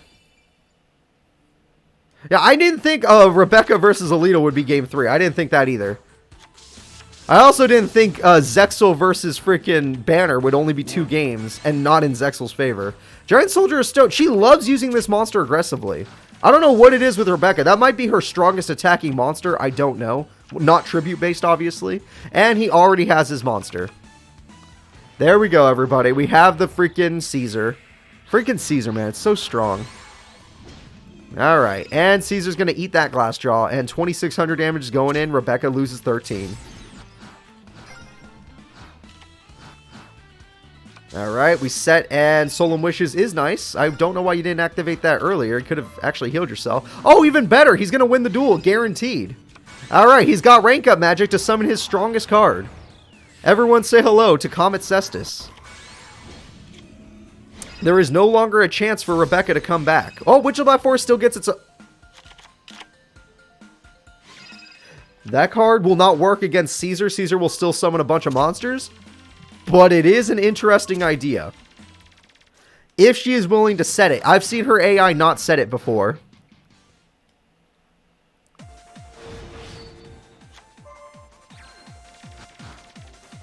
Alright, let's see here. And Caesar's going to go ahead and eat a monster. And she did pick Cyberjar, but like I said, he gets like 5 monsters back. Oh, this effect happens before the other effect. He's getting monsters back no matter what. No matter what, he's going to have 5 monsters on the field. It's guaranteed. It's guaranteed. He gets 5 monsters. Even though he kind of already did. And she's going to need to play defensively, so yeah, she needs some turns to heal. Last Will is not bad for later. Dark Lord Mary's not good in your hand. Fire Princess is good on the field face up if you're a brave one. Graceful Charity is good for later. I guess Caesar's effect doesn't activate. Good to know. Good to know. Battling Boxer Energy. Oh, look, it's back. The boss monster is back. He will take a little burn, so at least Rebecca didn't lose by that much. You know, she got him. It wasn't a wreck. Okay, and she gets to do a little more burn, but that won't matter. All right. Blue Eyes is in the grave. That does matter, in my opinion, if she gets Monster Reborn. Monster Reborn, okay. Did you pick Blue Eyes? No, you picked C. You know what?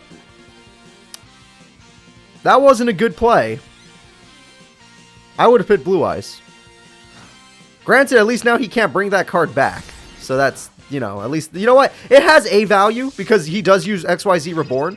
Ring of Magnetism, that was a horrible play. XYZ Reflect, okay. I'm glad that happened. That would have been a horrible play. Thank God she healed. She was at 700 life points. If it wasn't for all the healing, she would have died right there. XYZ Reflect would have killed her. She's got double heal now, but he's got 4 monsters that can XYZ summon into God. So the duel's still over, Don't get like, oh, Rebecca's making a comeback. Don't do that. It's not happening. The duel's still over. But at least we got to see her fight back. This is a triple XYZ summon into Battling Boxer Star Cestus, his mini boss monster before it ranks up. And I don't know what it does, but I'm assuming it's good. And he put a monster with 0 attack points and attack. Oh, does it do reflected damage? Did she just lose to reflected damage? Yep. 23. Rebecca's out. Rebecca's out, everybody. The winner is Alito and his Battling Boxers. At least she gave us a fight. At least she gave us a fight. But that is going to be the end of the fight. Alito will win. Rebecca fans had nothing. They didn't bet anything on Rebecca. Alito fans, here you go. It was closer than it should have been. I'll give you that. It just wasn't, you know. I didn't get my hopes up for Rebecca. She did amazing just making it to the final stage. That was hard. She had the hardest bracket by far. She had to fight Shingo and Nene and Aster Phoenix, and she got out. So let's go ahead and see the final fight of round number 1. Page 3's Wisteria versus Duel Monsters Joey Wheeler. If Joey Wheeler loses, 0 Duel Monster characters made it out. Joey Wheeler is the last member of Duel Monsters. Even though they got 3 people to the final stage, he is already the last member. Rebecca almost made it, though. Mine did not. Mine did not have a chance, apparently. But Rebecca almost made it. So I'm going to go ahead and get the predictions ready. This one could only... Technically, this one could go either way because Wisteria is known to brick. But she's also known to take down the strongest of the strong, so... And she was the winner of the Page 3 tournament, so... Yeah, I'm going to go with Wisteria on this one, like I've said before. But Joey does have a luck stat. You know, he has luck-based cards, so I don't know how to rate this one. This one could go either way, I'm just saying. So here we go. It's Joey Wheeler versus Wisteria. Wisteria uses a ritual deck, a Demise King ritual deck, with Dark Master of Zork as well, but, I mean... God, this deck, this is going to be a rough duel. This could go either way, but Wisteria has advantage. That's what I'm trying to say. Advanced Retro, she already started with Demise King. How do you win? How do you win? She can pop your field every turn. You can't win anymore. The duel already ended. He just doesn't know it yet. King of the Swamp. Unless you get Black Skull Dragon right now, the duel's over. You have my attention. Max C doesn't matter in this situation. What matters is if you get to keep your monster or not. Meteor Black Dragon? He's getting out his best card? The best strong... Okay, he got the strongest card in his deck on the field. He's got Mass Dragon for safety. He's got 3,500 damage going in. Demise King is dead. Granted, Wisteria did get to draw a card, but he actually got it. He got his strongest card on the field. And now we have Sonic Bird to make it up. We know there's a Ritual Monster in hand. Just do it again. Demise King again. Yep, there we go. Don't get your hopes up, folks. Oh, dark. That one is risky. That monster is risky. Alright, let's see. She rolls a 4, gets rid of Meteor Black Dragon. Good play. Really good play. Wisteria is still in complete control of the duel. Mass Dragon dies, brings back Mass Dragon. Sonic Bird, for some reason, is willing to thin out his deck even more. Mass Dragon dies, brings out Mass Dragon. Good job. Good job, Joseph. Now, Joey, you gotta kill Dark Master Zork. Good luck. Future Fusion gives you time. No! It does not give you time. Wisteria was ready for it. Joey Wheeler is gonna lose. Dark Master Zork's too good. It's only a 1 out of 6 chance. Oh, is Demise King coming back? Oh, Red Eyes is coming back. Okay, there was way better choices than that. Come on. Oh, you're using your normal monster. It doesn't matter. You could have just picked it. Whatever. Dark Master Zork rolls a 3, gets rid of the monster. That's way too much damage. That is way too much damage. Look at that. He's down to 500. He can't even fairy box. This man is as good as dead. That's gonna... Yep, everyone, GG's in chat. GG's in chat. Come on. Let me see your GG's. Time Wizard, if he time magic there, it would have broke my heart. I'm glad he didn't. Dark Master Zork's going to roll 3, get rid of the monster. It was Red Eyes Black Chick. It's gone. And he did get Mirror Force, but she has a monster in hand. I can feel it. She does not have a monster in hand, but she has so many life points left that it does not matter. If she gets anything with at least 2,300 attacks, she wins the duel. She literally wins the duel. No monsters yet. She does brick. We know that's a problem with her deck. He's not bricking. He's getting all of his Red Eyes cards. And now we have 1,800 damage and 1,800 damage. She lives by 100. Wisteria can easily top deck 1 spell card to come back. Or just Alexandrite Dragon. We know she runs that. Or Silver's Cry. We know she runs that too. Destiny Draw comes through. It's gonna be the Silver's Cry. Joey Wheeler, once again in his career, has lost to a Blue Eyes White Dragon. Okay, whatever. Never mind, I was wrong, but Blue Eyes usually is what takes him out. Joey Wheeler loses game number 1 with 100 life points left. Wisteria is the winner. Alright, we're moving into game number 2. These are characters that won't reveal the new deck, so I can actually show you. Game number 2. Joey was one of the very first decks I ever made. I think it was like number 8. She beat him with his own monster. She's like, wow, you killed my Demise King? Take this. I'm going to kill you with the monster that beat it. Yeah, that Meteor Black Dragon was used against him twice. that was just kind of cruel. That was really cruel. And honestly, it was only because she got the spell card twice. She got very lucky there. But at the same time, it was very hype. It was a good duel. It was a good duel. So, here we go. We're going to see what happens in game number 2. Wisteria, you're going to start with that advanced ritual art again? Yes, you are. Beautiful. Joey, okay, same start. Why not? Joey, are you going to start with your polymerization again? Let's see.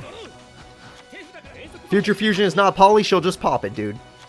Flat Skull Dragon is great, but it will not work. Okay, dude, she's just going to pop it. You're throwing away cards for no reason. She could throw away your spells and trap cards, dude. You just... Okay.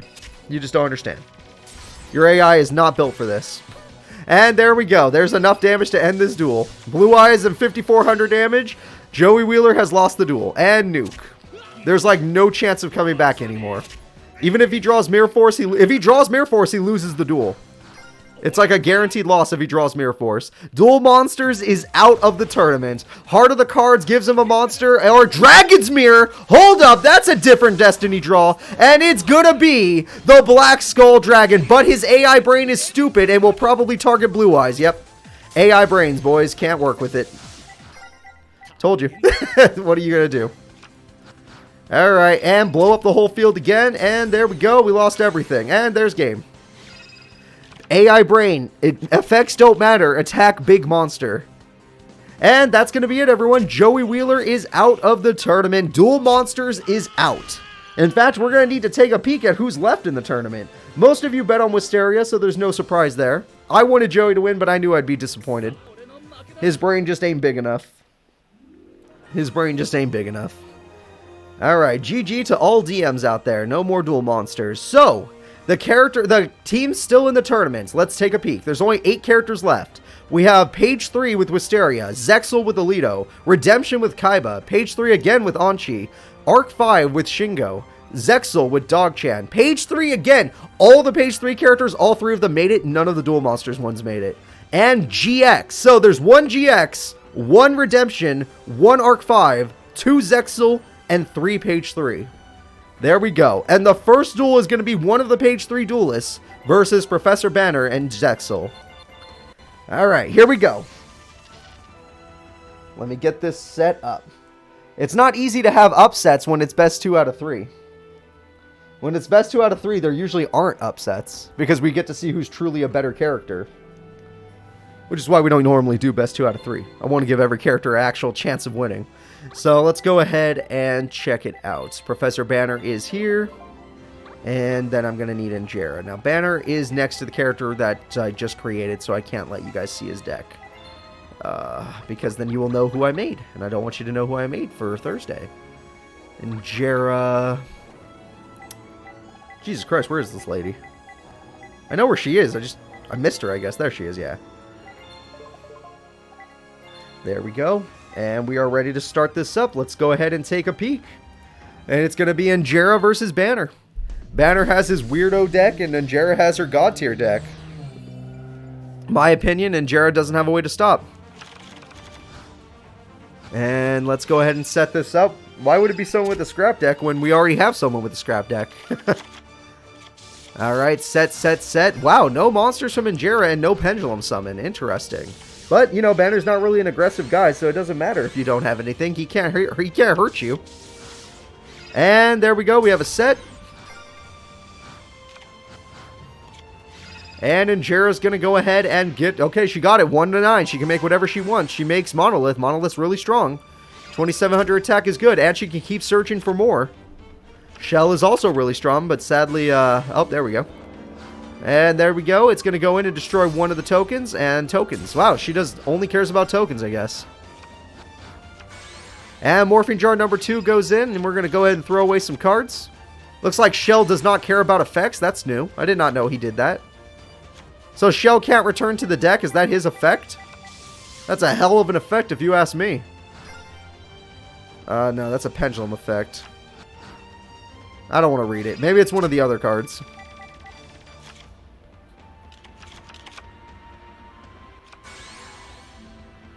Alright, and Sacrifice comes in. Sacrifice is going to go ahead and attack. Dice Jar does not care. This can go either way. Dice Jar rolls a 4 for InJara and a 5 for Banner.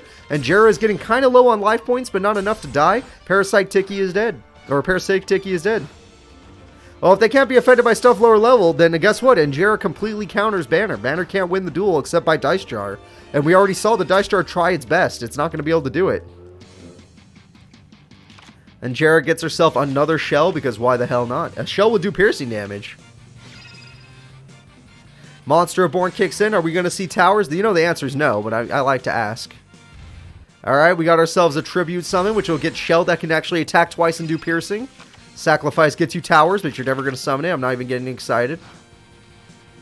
Alright, we're going to go ahead and Dimension Wall. Well, that's different. And InJara loses the first duel. Maybe it doesn't matter. Maybe Banner doesn't care that his jars won't work. I don't think he cares, everybody. I really don't. Oh, you guys can't see. I can't let you reveal the next character. Yeah, I don't think it matters. I've come to the realization. Banner just doesn't care. You know, doesn't feel like caring. He's like, InJara's supposed to be the strongest of the page 3 characters. I run everything. I have an option for everything. I'm like Rebecca, but with more jars. That's basically Banner, but he doesn't have guaranteed burn. He has counter burn, so he's got to be careful. Yeah. You see, students, this is how you win the duel. You run the most busted cards. If it was ever limited or banned at one point, put it in your deck. And remember, there's no ban list in Cooper's tournaments, so use all of them. Alright, and we're ready to go. You know, maybe she should have summoned Towers. Maybe Towers could have done something. I don't even know what Towers does. We've never seen it, so I never got to learn what it does. So, I mean, Jesus Christ. Here we go, everybody. And Quillfort Scout. You love that Scout, but you got to be careful with your life points. Apparently, he can Dice Jar to you to death. And we got Summoner's Art to get another monster. And let me guess, you're going to go ahead and do some Pendulum Summoning. And with the Quillfort Disc, now you can do some Pendulum Summoning. And that summon will be Quillfort Shell. And then we got Sacrifice. And then we're going to Tribute Shell for Mono. I would have done that the other way, but whatever. Oh, who am I? I'm just a loser. I guess I don't know how to play Yu-Gi-Oh! Alright. And we got a set pass. Banner has basic cards on the field. Quillfort Scout, we could do another 800 burn. If it's unaffected by cards, then that still means Dice Jar can win the duel. Good to know. And we got ourselves a new card, Quillfort Shell, coming on out. And we have ourselves a double tribute. What is it going to be? We got Quillfort Disc, which can search for more cards if I remember correctly. And we got Quillfort Disc, yep. And we got Quillfort Shell. Life is good. Life is good. And we got Cyber Jar, which if you guys are correct, will do nothing. Oh, no, it does stuff when they're... Oh, when they're normal summoned, it doesn't do anything. But if they're... When they're pendulum or special summoned, it does do stuff. Oh, Morphing Jar. That amazing... That one Towers in her hand is gone. Morphing Jar is on the field, which means Towers is gone, everybody. Dimension Jar. Can't remove from play cards, so unluckily for him, he can't... Wow! He got one jar of everything. Okay. And an enemy controller. Alright, one of everything, everybody. And it's going to be Absorbing Jar. No spells or traps. And Sacrifice is back, as if it matters. He's about to... Oh, he needs to put... She needs to put down her whole hand before... Yeah, she realized the Morphing Jar was coming. She's getting rid of her whole hand. Alright, set. Jesus. Morphing Jar, yep. New hand. Towers is gone for this duel, so there is no Towers. Reflect Bounder, that's pretty... Oh, summon limit. Well, he doesn't special summon anyway, except during Cyber Jar, so... MST.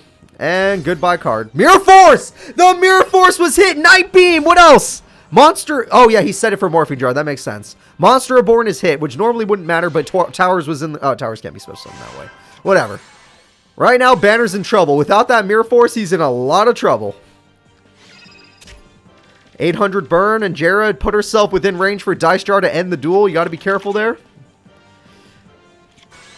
Okay, we got 4 monsters now. That's very impressive. I thought Summon Limit would stop you, but apparently not.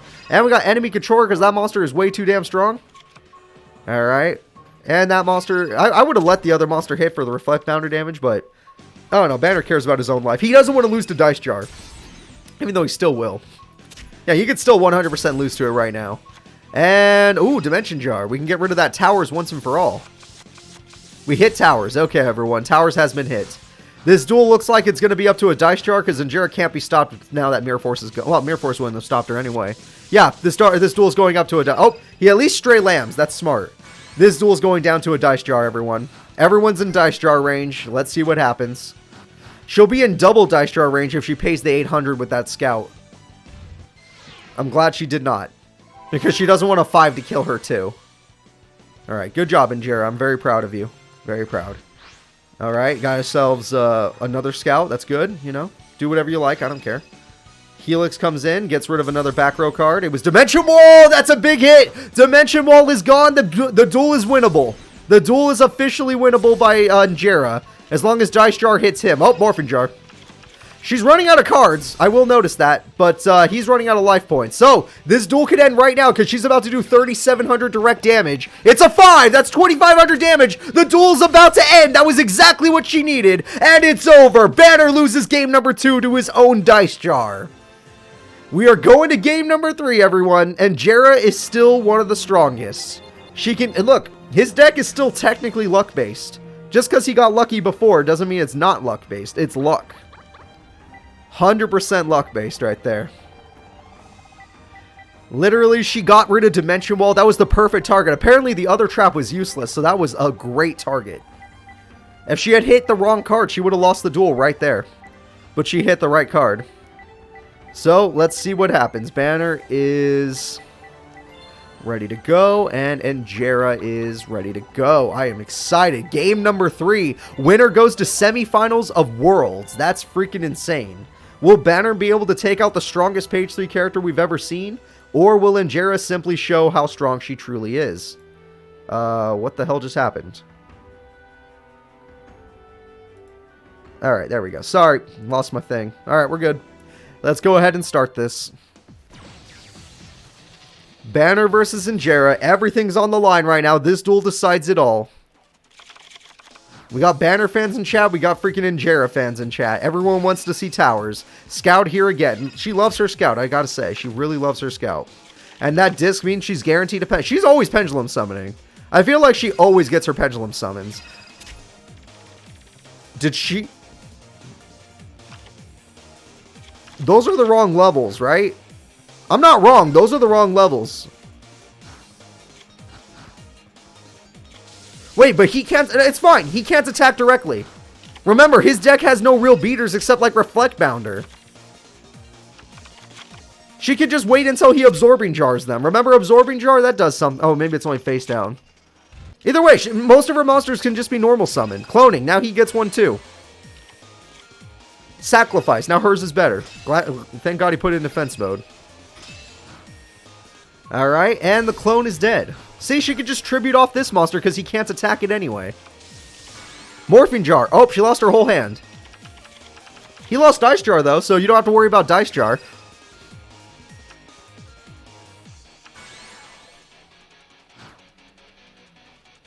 Well, wait a minute.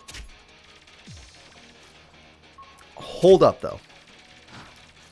He's getting her low. He's trying to bring her down. MST, let's see if she hits Dimension Wall. Nope. Fiend Sanctuary. Quillfort Scout, okay. Getting a little low on life points there, InJara. Maybe you should stop scouting and start playing Yu-Gi-Oh! I'm just saying. She has the Equip Spell, so she could tribute whatever the hell she wants. She could literally tribute whatever she wants. She just has to be careful with Reflect Bounder.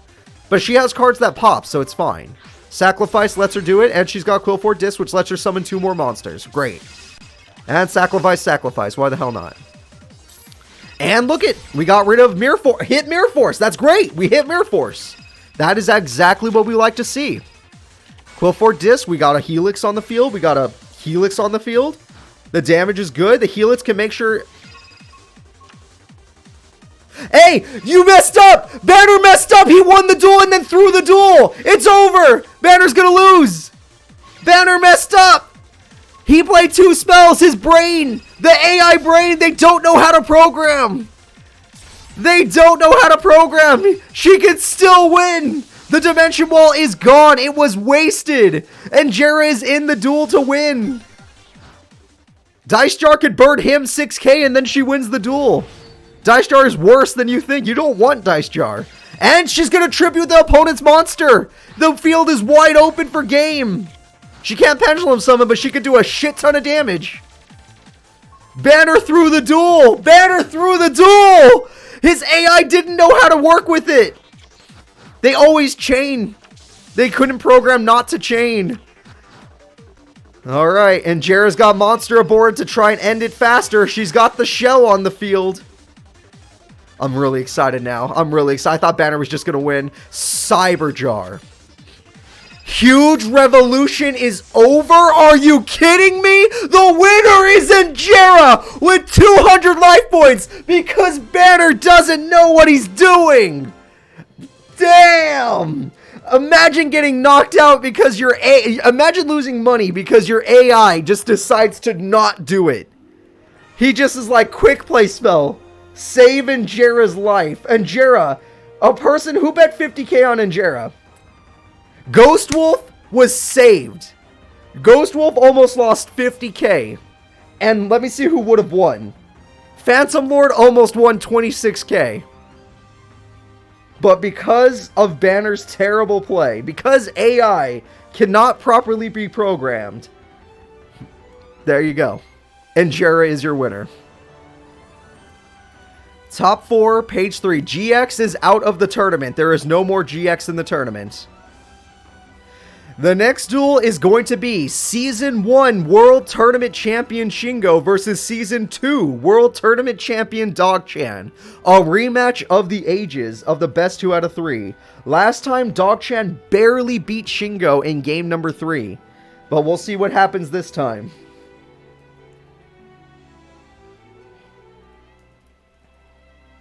Alright, place your bets, people. Place your bets. Let's get this going. Banner was funny to watch, in my opinion. He lost both duels due to himself. His own Dice Jar killed him, and his own AI killed him in the second one. So that's how it goes. Let's see here. Dog-chan and Shingo. Alright. Alright. Now this is a battle between world champions in a world tournament. This is going to be super cool. One of the world tournament champions is getting knocked out right now. Will it be Season 2 world champion or Season 1? The last time they both met, Dog-chan barely overcame Shingo in the best 2 out of 3. Just barely. It was so hype. But this time around, what's going to happen? Shingo has been pretty crazy. He has some dumb plays here and there, but we'll see what happens. Dog-chan is more consistent, but her deck isn't as strong as most decks. It's just nice to have a trap stopping card. Trap stopping makes her look strong because so many decks rely on traps, especially Duel Monster GX era. But Shingo's not one of those characters. Alright, common number 1 is here. That guy is here to buff the monster to beat Mad Dog. Super Rush Recklessly to get rid of common number 1. The other card is locked down, so that card could still attack for 2,100. Damn. Sucks to be you. Dog-chan takes a huge hit. And he's got 3 back row, or 2 back row, so that's horrifying. Especially since she does not have any cards to protect her right now. She doesn't have her Sumo King. Alright, she does 19, but we know the card in her hand can defeat the Mad Dog. He finally gets his training rounds, and that card can now do the thing. Do the thing. Alright, 2,100 to beat her. She can't use the trap card due to the freaking spell card. And he's back to the hand. So now it's a battle of who dies first. She gets Giant Rat, which isn't strong enough, but can combo. This is good. She needed Giant Rat. That's something she really needed. She has a new trap card, and let's see if he draws a new monster. Nope, MST to get rid of that new trap card. New trap card is Horn of the Phantom Beast. That could have helped her so much, and it's gone. And by using the effect, he is now at 2,400. That's another K of damage. She's down to his life points, but she gets a monster. And no, she does not. The trap will stop it. She is not getting a monster. It's still a race to the bottom. Alright, she's going to go ahead and summon the Chain Dog. Chain Dog's a little more reliable. It has good attack points. Problem is, he can keep doing what he's doing until he draws a second monster. The second he gets a second monster, this duel's over. Destiny Draw comes through. I bet you his is a freaking... Yep, it's a monster. His Destiny Draw would be a monster. Comma 2 comes comma 1. Gives him the negate all. He can now negate everything. And now Dog-chan has no chance of coming back. Chain Dog will die. Dog-chan is dying. She can't even special summon due to that negate all card. Oh wait, there's nothing on the field. She can do stuff. That card can't negate unless monsters are on the field. She can only has one turn left to combo. So her dog, Skull Dog, is not a combo card. That is not a combo card, Dog-chan. It's adorable. It may be dead, but it's still adorable. But now you're about to die. Because no matter what, he can negate anything. He literally can negate anything. Alright, 2,900 attack goes in. Dog-chan is left with no life points. And the game-winning attack, Scapegoats tries to activate and will fail to the secret move. It was a close duel. I'm not gonna lie, it was still close. Very low life point duel. But at the end of the day, Shingo is the winner. So let's go ahead and get into game number 2. The Season 1 World Tournament Champion. He's showing up. Dog-chan, she did her best, but, you know, she got locked down. She lost her trap card twice. She lost all of her traps, actually. And he got the perfect timing on his traps to negate all of her effects, stopping her from getting 2 monsters on the field. That secret move trap, an Omni negate, is pretty crazy in this early of a series, you know? It is pretty crazy. Because this is early Yu-Gi-Oh! For us. Like, this isn't even that future Yu-Gi-Oh! So here we go. Dog-chan's going to take on Shingo yet again. Now, if Dog-chan loses this duel, she's out of the tournament. So it's going to be sad to see a season World Tournament champion go down. Okay, he's going to start basically. He doesn't want to go off and set a monster like he usually does. She's got Tri-Bulldog, but she needs another one. She got the double combo. She needs to do it now. Dog King, she's not going to do it. She's just going to go for damage, which isn't a bad idea against Shingo, but you need the Sumo King, Dog. I think Dog King... You should have went for Sumo King. That was a bad play. Heavy Storm gets rid of Dog King. Now you're going to really wish you went for Sumo King. Both your dogs are dead, as far as I'm concerned. You have no back row to protect them. Shingo's taking a long time to think, which last time he did that, he won the duel, so... And there it is. Fire Formation Tenki, the card he just drew. Even though he lost most of his life points in one turn, she did not play a safe card to stop him. Sumo King can't negate secret move? I didn't know that, DKs. Is that true, everyone? Sumo King can't negate a trap card, even if that negate is trying to activate on something else other than Sumo King? Oh, good to know. Good to know. I wonder if this game will allow that to be a thing. Now, because he bounced the monster, actually, she could still summon Sumo King. But even then, the Omni Negate's not what we have to worry about right now. She just needs a monster that can actually beat 2,000. Alright, Tri-Bulldog into Tri-Bulldog. You're going to wish you didn't bounce that. And here we go. Sumo King will live. And Sumo King's going to go in. Comma number 1 survives. I might have killed comma number 1 simply because that's just going to bounce Sumo King back. That makes sense. The speed of a counter trap is as fast as possible. Only like a quick play spell can catch up to that. And it's Boss Monster versus Boss Monster. But I'm going to let you know right now, Shingo's boss is a lot better than Dog-chan's boss. And there we go. Shingo is about to knock out the Season 2 World Tournament Champion. That's going to be at the end of the duel. Dog-chan, you fought hard, but your Rescue Rabbit ain't going to rescue you from this. Alright, Skull Dog's adorable. I get it. But it's not going to rescue you from this. You just don't got the points. Direwolf is, I guess, a play. It's something. Ayers Rock Sunrise. Why are you putting Direwolf in defense mode if you were going to Air Rock Sunrise? Oh. Oh. Did you see this coming, Ghost Wolf? Did you see this coming? The king came back. The king is not leaving Dog-chan behind. Shingo needs to draw comma number 1. That's not comma number 1. He needed comma number 1. Dog-chan draws Giant Rat, which is just enough to win the duel. The Shinchuru is dead, and Dog-chan, with a miracle comeback, is still in the tournament. We're going to Game 3. The World Tournament Champions are fighting for the freaking belt. Holy shit, that was insane. She should have lost right there. I thought it was guaranteed over. But she summoned like 4 monsters in one turn. Holy crap. Alright, Dog-chan is not leaving. She is not leaving. If you're a Dog-chan fan, rejoice. She is not leaving you just yet. She has one more fight in her. That Direwolf came in and literally Sumo King did all the damage possible. We're not in the finals. This is not the finals. This is only top 8. And the 2 World Tournament champions are fighting. Season 1 versus Season 2, and it's Game 3. We are in Game number 3. That was literally a protagonist play. That shows you how strong a World Tournament champion really is. A World Tournament champion can come back from anything. Mad Dog of Darkness is here. Dog King never really helps against Shingo. Shingo's too good at bouncing cards back or just popping cards. No back row for Dog-chan is a bad sign. He already has training grounds. That's a bad sign. Comma number 2 is a bad sign. Literally nothing is going well right now. The card that can only die to wind monsters is a bad sign. And that wind monster card is looking real strong. Dog King was, well, I guess it's not wasted. You get Tri-Bulldog out of the deal, but yeah. That's not good. That is not good. So looking at it, Shingo is still in... Oh, Spiritual Forest. Oh, he had a secret move ready to go. That sucks. God damn.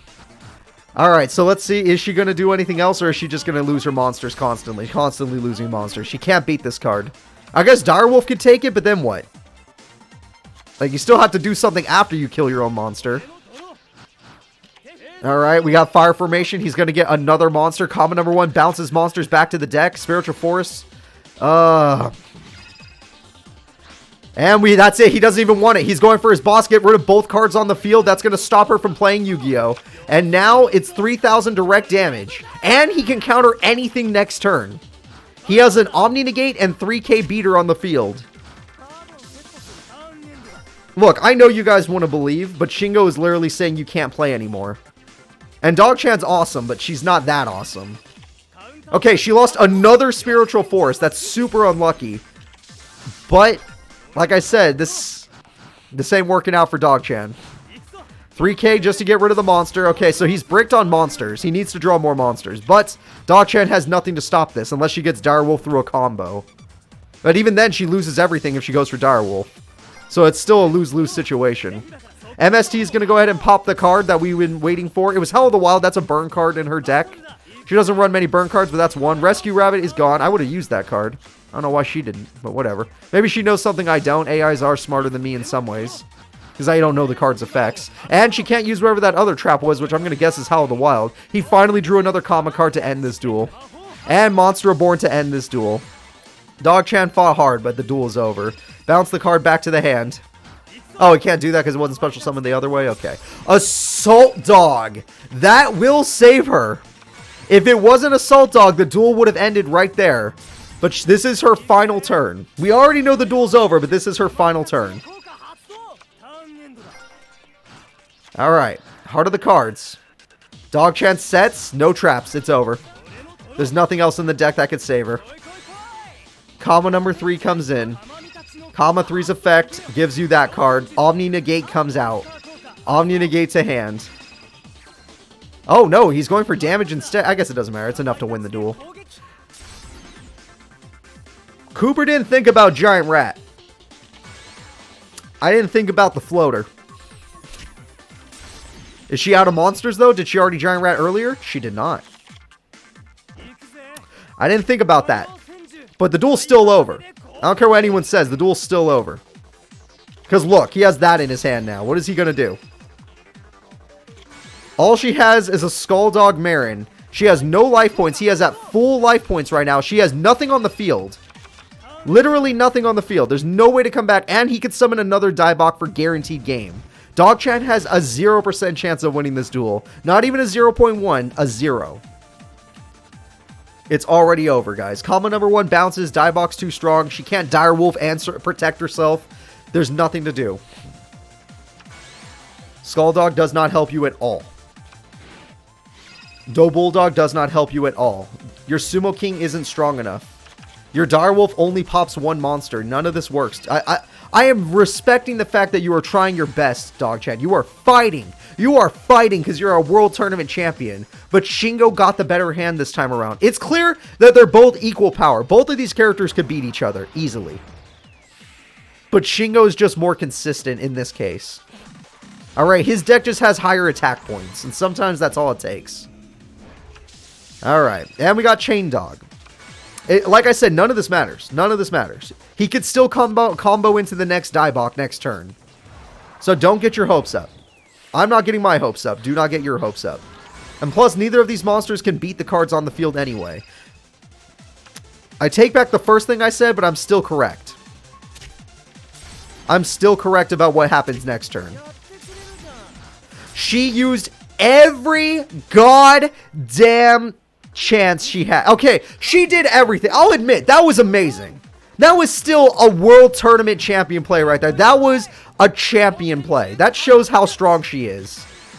But he could just combo into his best card, so it does not matter. And this gets rid of both cards on the field. And she has no cards to stop it. His boss beats her boss. We already knew this. But she did show that she could fight back. At the end of the day, though, Shingo is moving on in the tournament. Shingo, the first ever World Tournament champion, is going back to try and win another one. Dog-chan fought for her goddamn life, and she is damn good. But she's not good enough to go to top 4.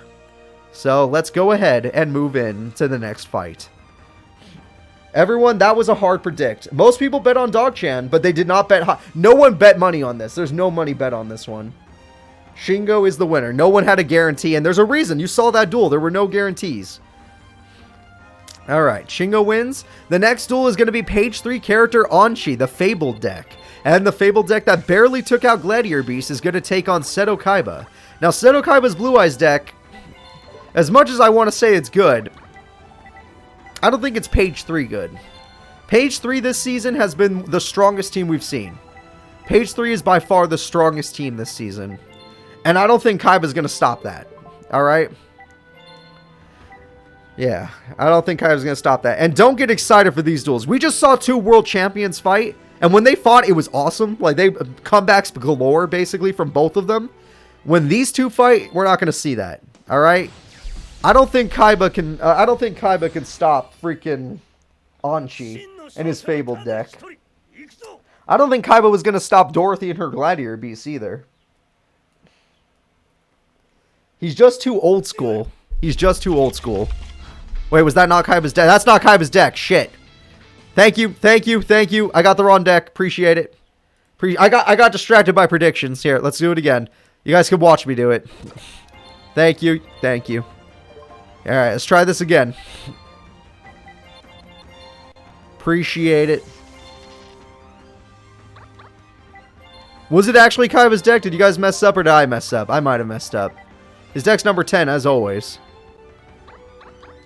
Alright, I didn't even get to see it because I was doing predictions. But I'm just going to trust my fans and say it was the wrong deck. Because you guys memorize the deck names better than me, usually.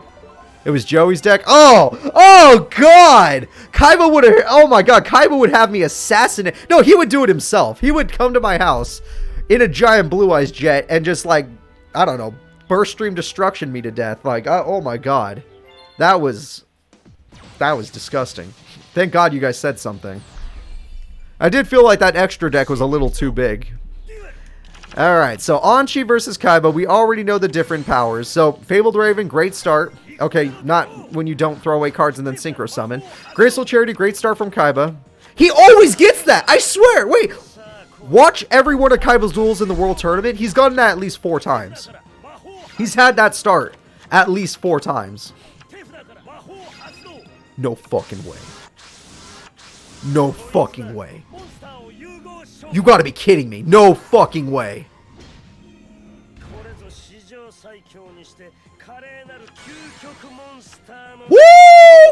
Eyes Ultimate Dragon! That's insane! He did 3,200 damage! We never get to see this guy, but Blue Eyes Ultimate has come to the party. Night Beam's gonna knock out a spell or trap card. It's gonna be Shrink. That could have been helpful later. Grimrow's on the field. Grimrow's going in. Mirror Force says go to hell. Kaiba's going for game, and the duel is already over. Turn 4, record of the day. Blue Eyes Ultimate Dragon, obliterate. Holy shit. Anyone else? Ultimate Burst, though? Did we just... Well, Anchi is very lucky we do best 2 out of 3. Because, obviously, if this was not a world tournament, Anchi would have been knocked out. But, as I said, Anchi is still the way better duelist. Kaiba just had a god tier start. Kaiba had literally a god tier start. There was no start better than that one. But it's okay. It's okay. Anchi literally will just show you how strong he is in this duel. I don't think Kaiba could have had a better start.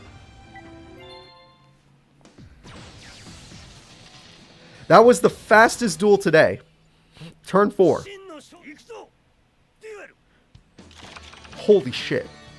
Alright, Anchi, a better start this time. There you go, you set him. He learned from his first duel. He set a monster. He realized, oh shit, my opponent is busted. Okay, he didn't start Graceful Charity this time, thank God. There we go. See, Kaiba's not cheating. He's playing for real. Alright, and Kushano's busted, getting that back in the hand. Crust is in the graveyard, which will let you get a new card. There you go. Tour Guide's going to summon another card. That gets you an Exceed monster, I guess. That's a good one. That could beat Vorse Raider easily. That card is super strong. And 3,000 attack easily takes down the Vorse Raider. It's sad to see for Kaiba, but he has Shrink, so never mind. Go back to where you were. Actually, even worse than where you were. That's embarrassing. And there we go. Alright, Anchi's fine. He has Mirror Force. We know he runs 2, at least. Okay, Kaiba didn't draw a monster. That's even more unlikely than... Okay, what the hell is going on here? Fable Raven, we know this card can combo with his other cards to make a Synchro monster. There you go. See, he made... Oh, no, he picked that card for some reason. TT, they're all gone now. Peden was on the field. That's a hell of a combo from Kaiba.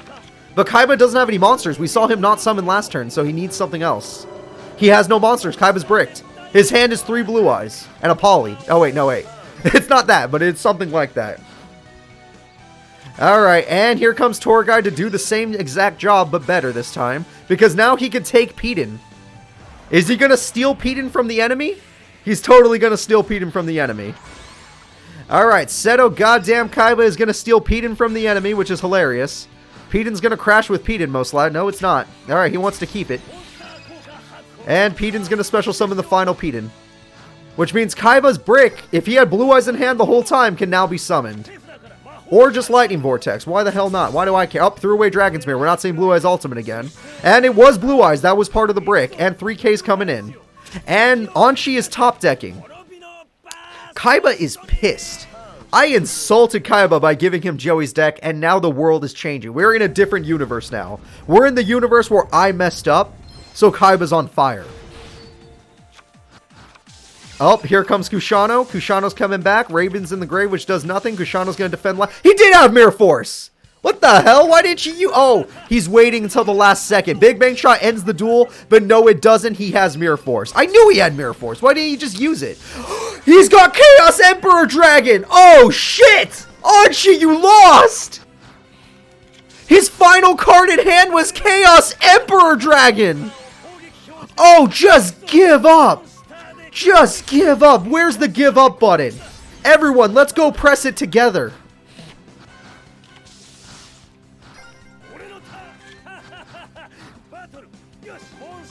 Honest in defense mode is honestly stupid, and it's over.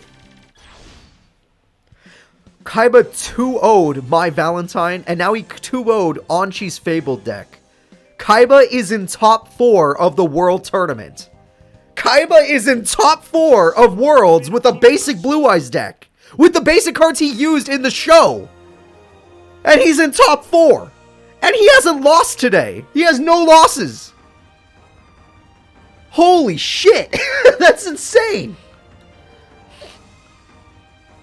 Kaiba has no losses today, and he's made it to top 4. Oh, my God. Phantom Lord, you made some money. Not that much. Not that much, but you made some money. Alright, everyone, we're moving into the final fight before semifinals. The final fight will be Alito and his Battling Boxers versus Wisteria and her Demise King deck. Place your bets now. I will go ahead and set this duel up. Hell, you guys can watch me set it up. I don't even care at this point. Nothing makes sense to me at this point. So let's go find Alito together. Oh, I missed him. There he is. We found Alito together. Let's go find Wisteria together.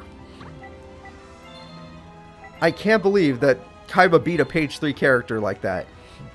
Kaiba's deck is not that good. Like, yeah, he's won tournaments before, but the tournaments weren't exactly against the best characters. Anchi is a tournament champion, and his Fable deck is usually really freaking good. But Kaiba just beat him in 4 turns, getting a quick and easy victory. And then the second duel, he countered most of the stuff, and he got Chaos Emperor Dragon. And Wisteria, I swear, you're getting really lucky with your starts nowadays. I feel like Wisteria has...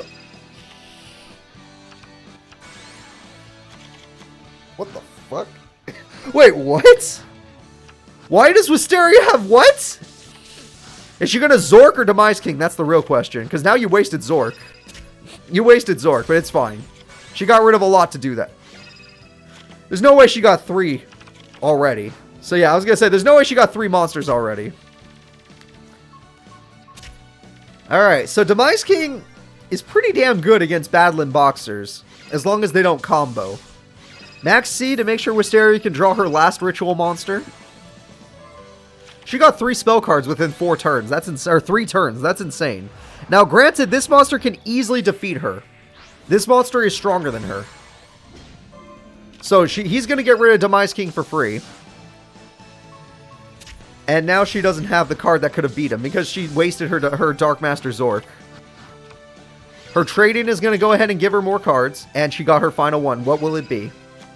It's Dark Master Zork. She's going to wish she got Demise King. That is the final ritual in her... Oh, I would have waited till battle phase. That was a big misplay too. I would have waited till battle phase if this rolls a 6. It wasn't a 6. Okay. Either way, he gets his cards back. Granted, you can beat pretty much all of them. Except that... Okay, he gets to keep 1 guaranteed. One of these cards gets to stay on the field. So that means if he draws a monster, he can bring back his monster. Okay, yep, there we go. There we go. He can XYZ summon. It's got to be better than the ones he's been. There we go, lead yoke. He's getting creative now. Creativity is how you win this duel. And he went for the correct target. He didn't just attack the biggest number. Why can't Joey do that? This is already proving that Alito is better than Joey. But now Dark Master Zork is going to have to kill it. He lives. He lives. Dark Master Zork failed. All he has to do is kill Zork right now. All you have to do is kill Zork. You kill Zork either way now. Guaranteed. That monster's at 3,800. There's no reason to crash. Wisteria can't win. She lost all of her ritual monsters. She has no chance of coming back. Alito outlasted her. She wasted her ritual too early. Wisteria can't win this duel. It's a guaranteed victory for Alito. She could definitely beat Alito, but she used too much too early. And now she lost. There we go. 15, 38, 2,000. It's game. It's game. And Alito and his Battling Boxers take game number 1. We could still go to game number 2 and see if Wisteria plays a little bit better. You know, she doesn't play freaking... I mean, her hand was God tier. She just used it a little too early. Her hand was God tier, though. That was the best hand she's ever going to get. She'll never get another hand like that. I'm saying it right now. She'll never get another hand like that. It's impossible. Nope, not you, Gilog. You didn't make it this time. Alright. This is the first time Gilog did not make it to the World Tournament, for those of you that have forgotten. It's kind of interesting to see that. Alright. And we are ready to go. Let's go ahead and get it going. Alright, Wisteria and Alito going at it. Alito is obviously a World Tournament contender. Wisteria is also a World Tournament contender, but her deck is a little more bricky and risky. Senju is a great start, but if you Ritual Summon on the first turn, that's a huge misplay. Trade it. Are you going to trade in the monster you threw away a Demise King? Okay. She must have had a really bad hand if she threw away Demise King. Glassjaw is here. Glassjaw can win this fight, but not the next one. Alright, let's see what she gets this time. Night Beam is really smart. Got to get rid of a card for free. MST, now he has nothing. He literally has nothing. You have Sonic Bird, but you already threw away Demise King. So that's a big shame. Sonic Bird... Ooh, you did have a card. Another Demise King. Now, if you use your Demise King, it's a bad play. You did not use Demise... Okay, Wisteria's playing with actual brains right now. Hold up. Hold up. Wait a minute. Wisteria's playing for real. And Veil will protect his life points, but not his field.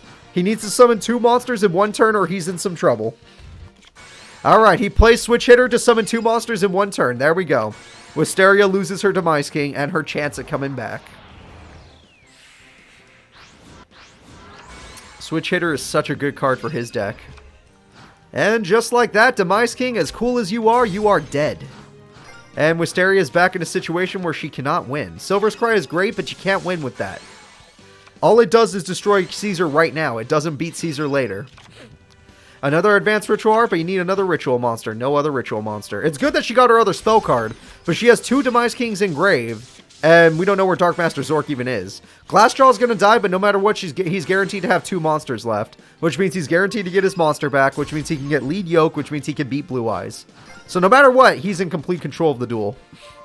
And it's worse than we thought. He's going to win the duel guaranteed. He drew the strongest card in his deck, which means he gets his boss monster, which pops Blue Eyes, which does burn damage, which just ends this duel. Oh, we'll see you at the end. The end of Season 4 will still be on the YouTube channel. Don't you worry. You can watch it tomorrow. You have a good night, Sword Striker. And there we go. We have Battling Boxing Kaiser with a huge attack stat. And there goes the burn damage. Goodbye 3000. Goodbye Wisteria. XYZ Energy. Let's pop another card. And let's get this duel over with. Wisteria gets 1 turn left and has no chance of coming back. She can't Demise King. So I guess Dark Master Zork is her only chance. It's her only chance. Nothing else will win this duel. Monster Reborn. Blue Eyes White Dragon. It's not going to win you the duel. It could get rid of that, but it's not going to win you the duel.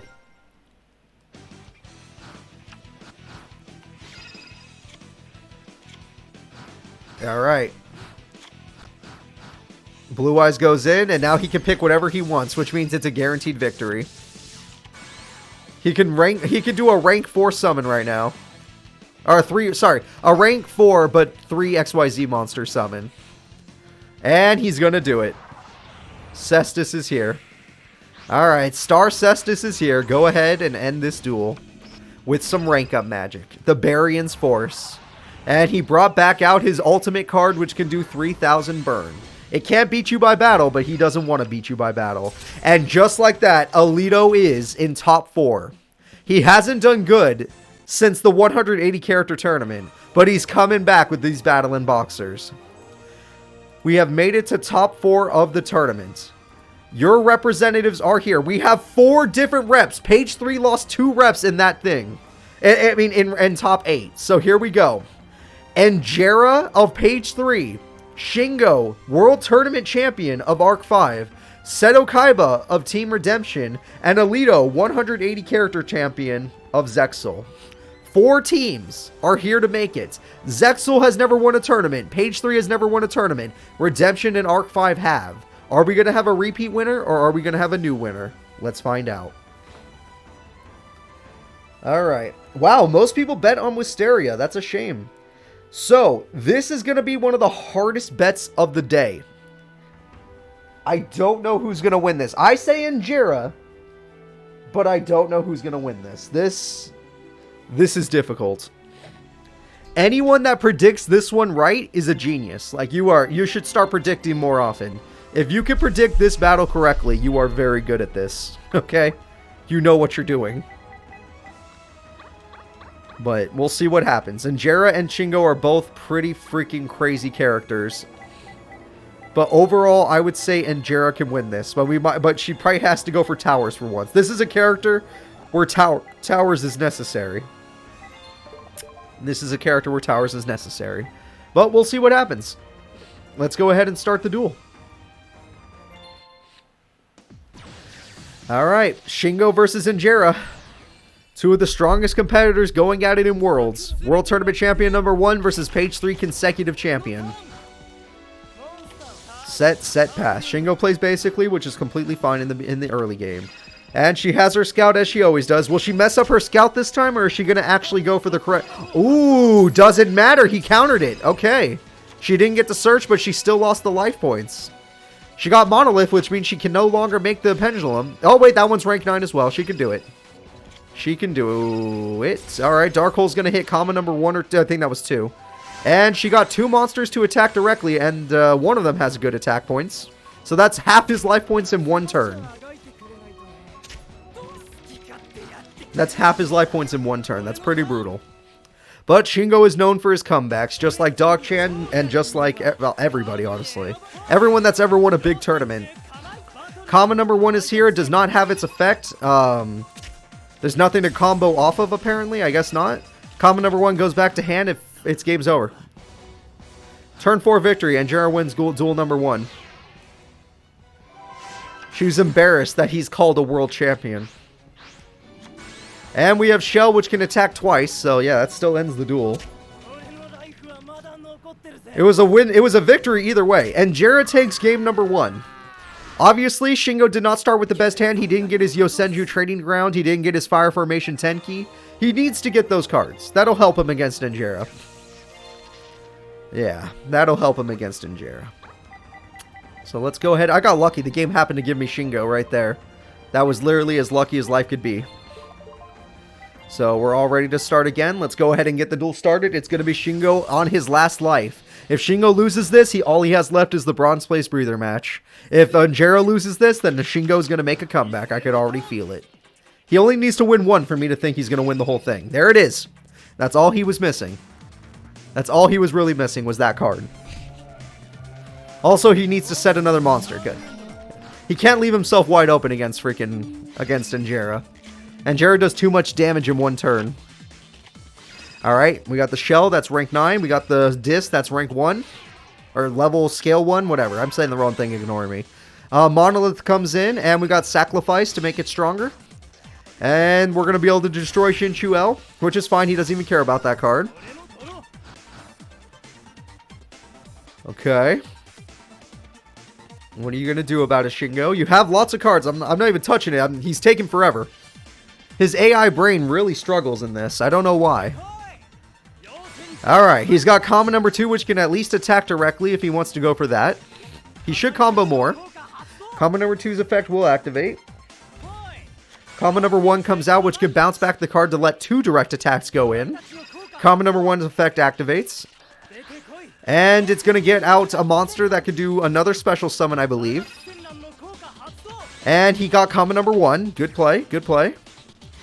And with the training grounds, he can get out his secret... Ooh! He lost the training grounds! That's huge! Okay.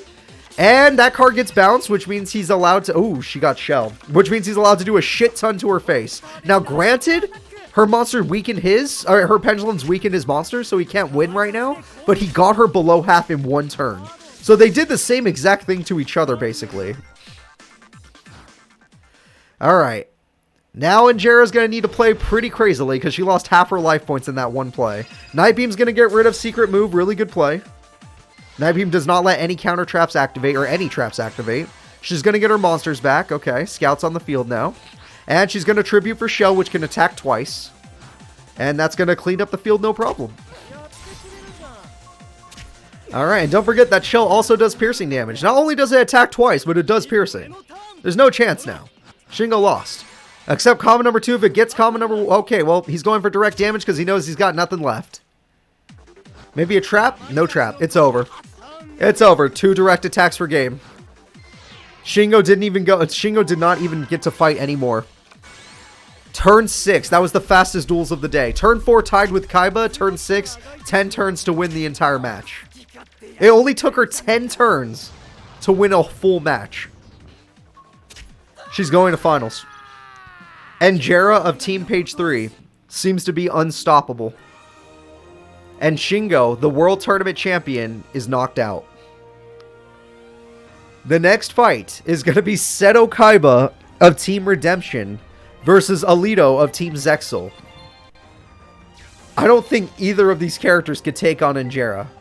But if any of them could, it's Alito. So I'm going to say it right now, Kaiba has to lose, or InJara is going to win the whole tournament. I think Alito has a better chance since he has a monster that does burn. His rank up monster could at least do burn. And she has high attack stats, so it would work. But at the end of the day, InJara's pendulums are just way too strong. They are so goddamn strong. I don't know what to do. I don't know how either of these characters beat that. If Shingo couldn't stop... If a World Tournament Champion couldn't stop her, how are one of these guys going to do it? I mean, at least Alito won 180 character tournaments, so maybe. So maybe.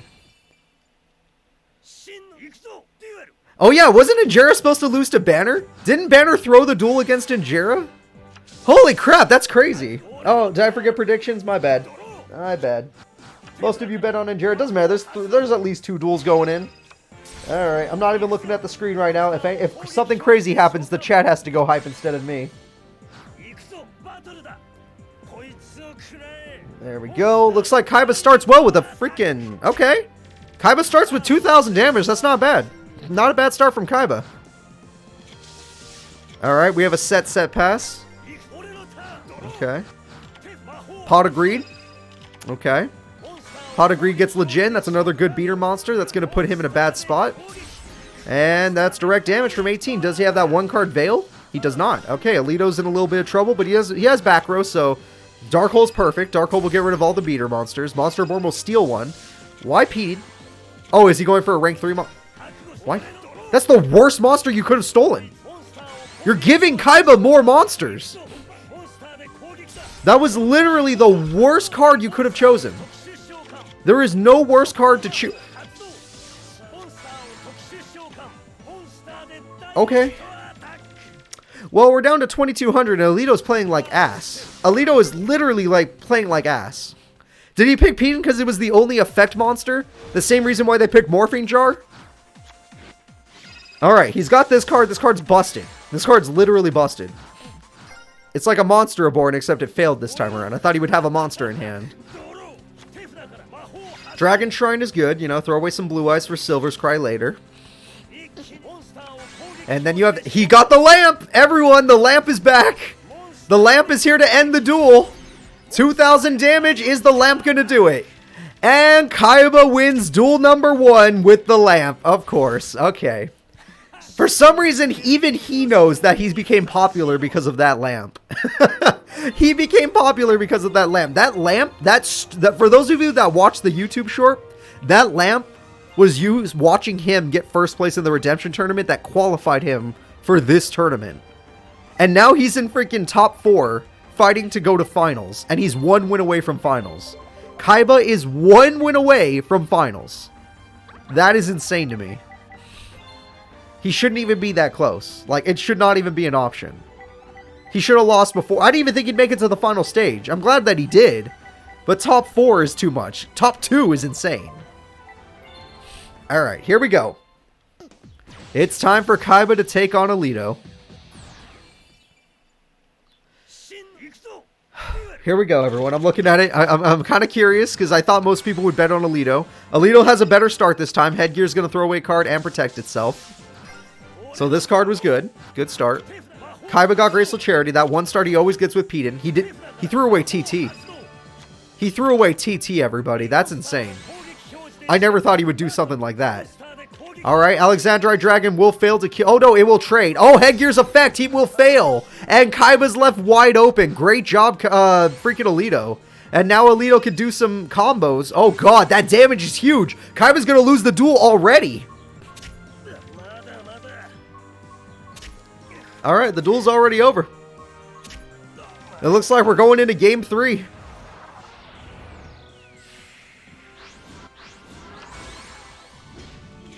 Alright. right, set. Lots of sets from Alito. Okay, so Alito has a perfect back row, a perfect front row. What the hell is Kaiba going to do against that? Kaiba's going to summon Lejin, no fear, and go attack Glassjaw. And then he's going to end his turn with no traps. Kaiba has lost the duel. Kaiba has lost the duel. And, oh, it's over. It's over. He ranks up into death. It's going to do burn damage, and then it's going to attack directly for game. Kaiba loses the duel. It didn't do the burn damage. Maybe it can't attack if it does that. No, I think it can. That was a weird play. Kaiba still loses. I'm just curious. 900 burn. Okay. This is Kaiba's final turn. He summons... That's nothing. Whoa, wait a minute. Oh, wait, no, wait. Too much back row. Yep, God says no. I knew it. I knew it. I got excited for nothing. Even before the card was activated, I knew it. I was like, God says no. Every goddamn time. That would have been crazy. But with all that back row, who cares? Oh, it needs 105 as material. Thank you. I didn't know those things. Jolt counter comes in, and the winner is Alito. Alito, with a perfect front row and perfect back row, pretty much destroys Kaiba. Both of these characters have destroyed each other in their duels. But we don't know who's going to go all the way. So that means they're pretty much evenly matched. If they both can destroy each other, they're evenly matched. Huh. I don't know who's going to win. I say Alito should win. He has the higher chances. He's from freaking Zexal. If you can't beat a dual monster character, you got problems. But Kaiba, he's got this thing about him, you know? He's got this weird juice in him that just seems to work sometimes. That was, oh, by the way, that was Kaiba's first loss today. For those of you that did not know, that was his first loss.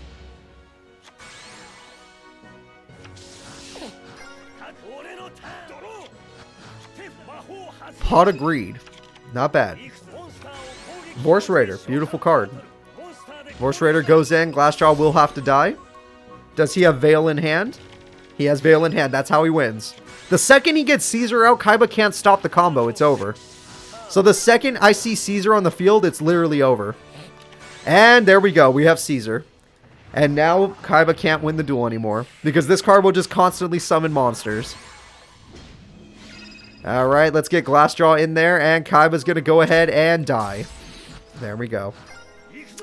Kaiba, you had a good duel, but you took too long. I guess if he gets Blue Eyes on the field, that'll help. But at the same time, I feel the same way. He's just going to lose. Alright, Caesar's going to eat another monster and have 2,700 attack. Ancient Lamp is useless unless your opponent has 2 monsters, so that didn't work. He tried to pull off the lamp, but his opponent decided not to summon. He decided to eat. He was hungry. Alright, and we have another Battling Boxer effect to eat more monsters. And we got another lamp. Ha! He got screwed out of it twice! He got screwed out of it twice. Look, Kaiba, you'll never be the king of games. I need you to know that right now. You are always meant to fail. It's surprising when you do really good against these future characters, but you were always meant to fail. That's what Yu-Gi-Oh! Always wanted you to be. You're like Vegeta. But even Vegeta got to beat Goku in the newest movie. You're just like Vegeta. You were built to fail. So, let's go ahead and see what happens. Kaiba, this is your... Okay, he's got Alexandra Dragon for damage. He can at least hit the headgear.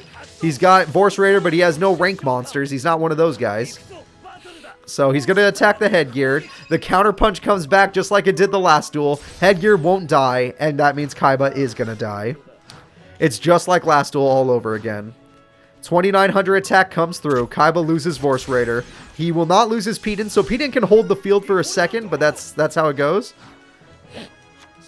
Silver's Cry gives you back a monster, but it's not Blue Eyes, so it won't make a damn difference.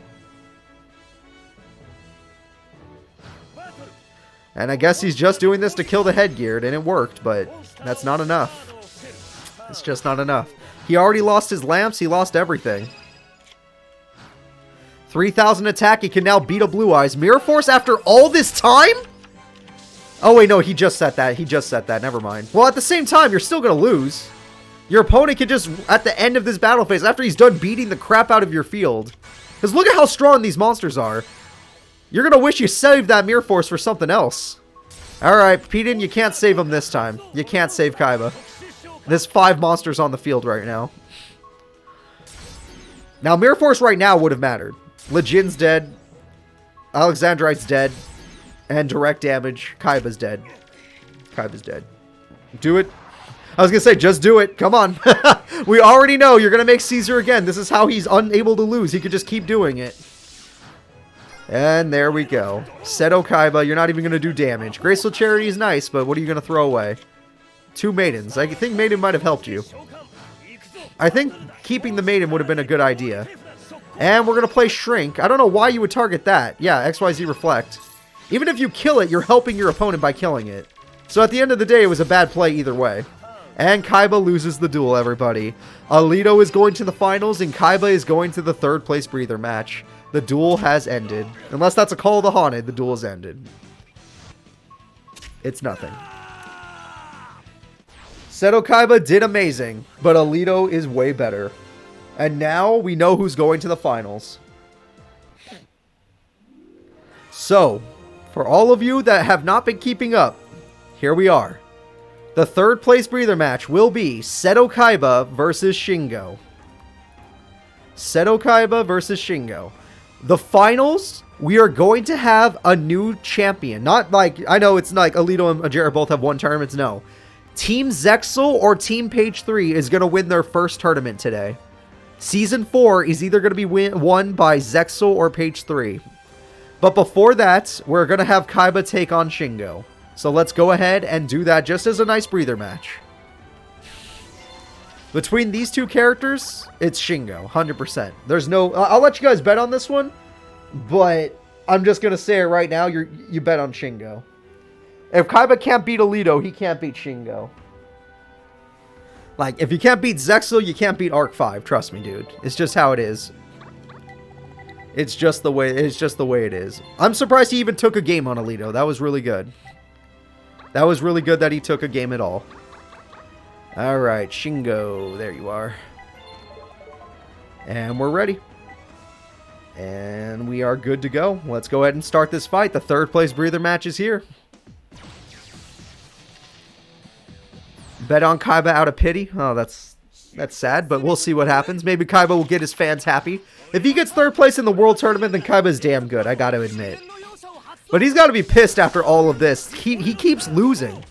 Anytime there's a big tournament, anytime there's a tournament where it takes a long time, like a World Tournament, or there's over like 80 characters, he loses. He can't win a big tournament. He's a small tournament winner. He's like Weevil Underwood in the show. He could win a regionals and intercontinental. He's not going to be able to win a world tournament. Alright, Alexandrite doesn't do anything, and he's got 2 training grounds. He's just waiting for his cards. MST is going to hit. Call of the Haunted's a good hit. Again, he just doesn't have any beater monsters yet. Shingo's just waiting. And Kaiba's going to go in and attack. Comma 3 in defense mode makes no sense, but that's fine. Alright, and let's see if he does anything else. Both of these guys are playing kind of passively. I guess Kaiba's kind of forced to play passively because he has no blue eyes yet. His opponent gets common number 3 for real this time and is actually going to use its effect this time. And now he's going to summon the card that can only die to a wind monster. And I'll tell you right now, Kaiba's light and dark. Oh, well, that will change things. And with that, Peden combo. Very good combo from Kaiba. There you go. Get you a clown. That TT was clutch. He wishes he kept that against Alito. And Vorse Raider with a Peden. He's letting Peden go in. Yeah, let's go, Petey. Come on, Petey. Get in there. I like that he represents... Like, the only reason I even like Kaiba in this is because he actually legitimately uses clowns. He used Saggy and he used Peden. The fact that he uses clowns makes me very happy. Alright, him and Pegasus. That's one of the reasons I like Pegasus. And Bones. I like Bones as well because he uses clowns as well. He used Crass Clown for those of you that have forgotten. Alright, well, that's plenty of freaking counters to get 2 Omni counters. Instead, you're going to buff your monster to 2100 attack, which is going to fail you. He could still get the Omni counter whenever he wants, and he didn't get one. Okay, well, I guess he can't lose to Kaiba's attack points, so it makes sense. Kaiba has to play passively. Hey, Inuyasha guy, welcome back. I guess he left for a bit. Alright, and you'll send your training ground. There we go. We're going to get ourselves some counter cards. You send your secret move to counter anything that he does. And we got ourselves the card that is immune to anything that isn't a wind monster. Kaiba's known more for his light and darkness. Hell, the only one of the main characters that really uses wind, Heavy Storm's about to get countered, is Joey Wheeler and his Thousand Dragon.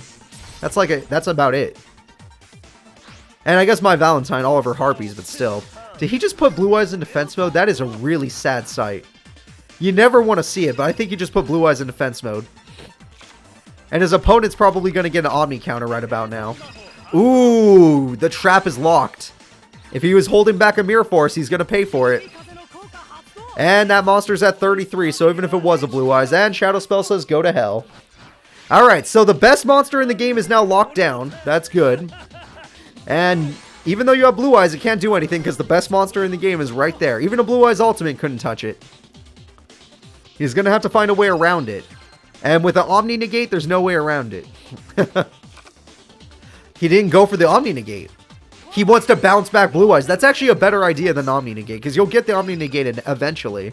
So you might as well do that. Oh, he got his boss. It's over.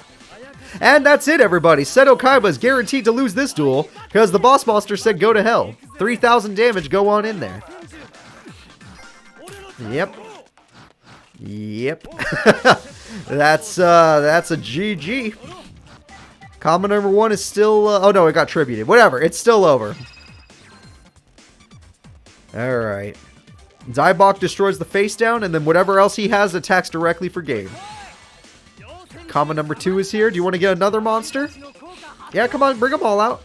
That guy buffs a monster? Sure. That's fun. No, we're not done yet. Come on, bring more out. That guy goes in for the attack. The lamp is here, but it won't do a damn thing. All it did was stop one attack.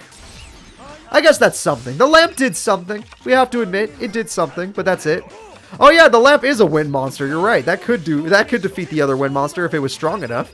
And Megamorph to make the opponent weaker. Oh wait, your opponent has the secret move, so good luck. Kaiba's really having trouble here.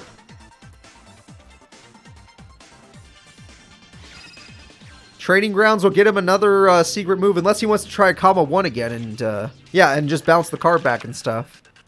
Because that will win him the duel right now. He does that, he wins right now. Comma number 1, go ahead and Tenju. Okay, yep, just go ahead.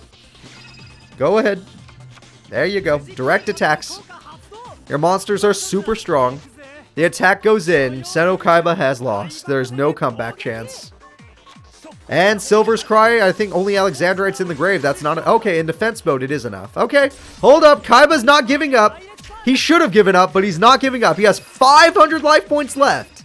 And he has to find a way to beat Shingo and his freaking crazy-ass cards. Honestly, I'm surprised Kaiba lasted 22 turns, but this duel is over. Alright, Kaiba plays Force Raider, which will end the duel. Chaos Emperor is not strong enough. It's just there to crash. And it will fail because we knew he had that card in his hand. Kaiba did not have enough life points to activate Chaos Emperor's effect. The duel is over. Alright. And now we go into game number 2. I'm not even going to change anything. We're just going to make it go real quick. Because I don't think Kaiba can win. Like, Kaiba got lucky in that duel, in my opinion. I honestly think he got lucky to last that long. Against an Arc 5 guy. I don't think he's going to last that long again. But who knows? Anything can happen. Maybe Shingo plays horribly like he did against Rebecca. Maybe the AI will turn off for a second. But in my opinion, it's not going to. We have no idea what Kaiba's mirror face down was. It could have been the Mirror Force. But then that would have been ungodly unlucky that the opponent targeted Mirror Force. Alright, comma number 2.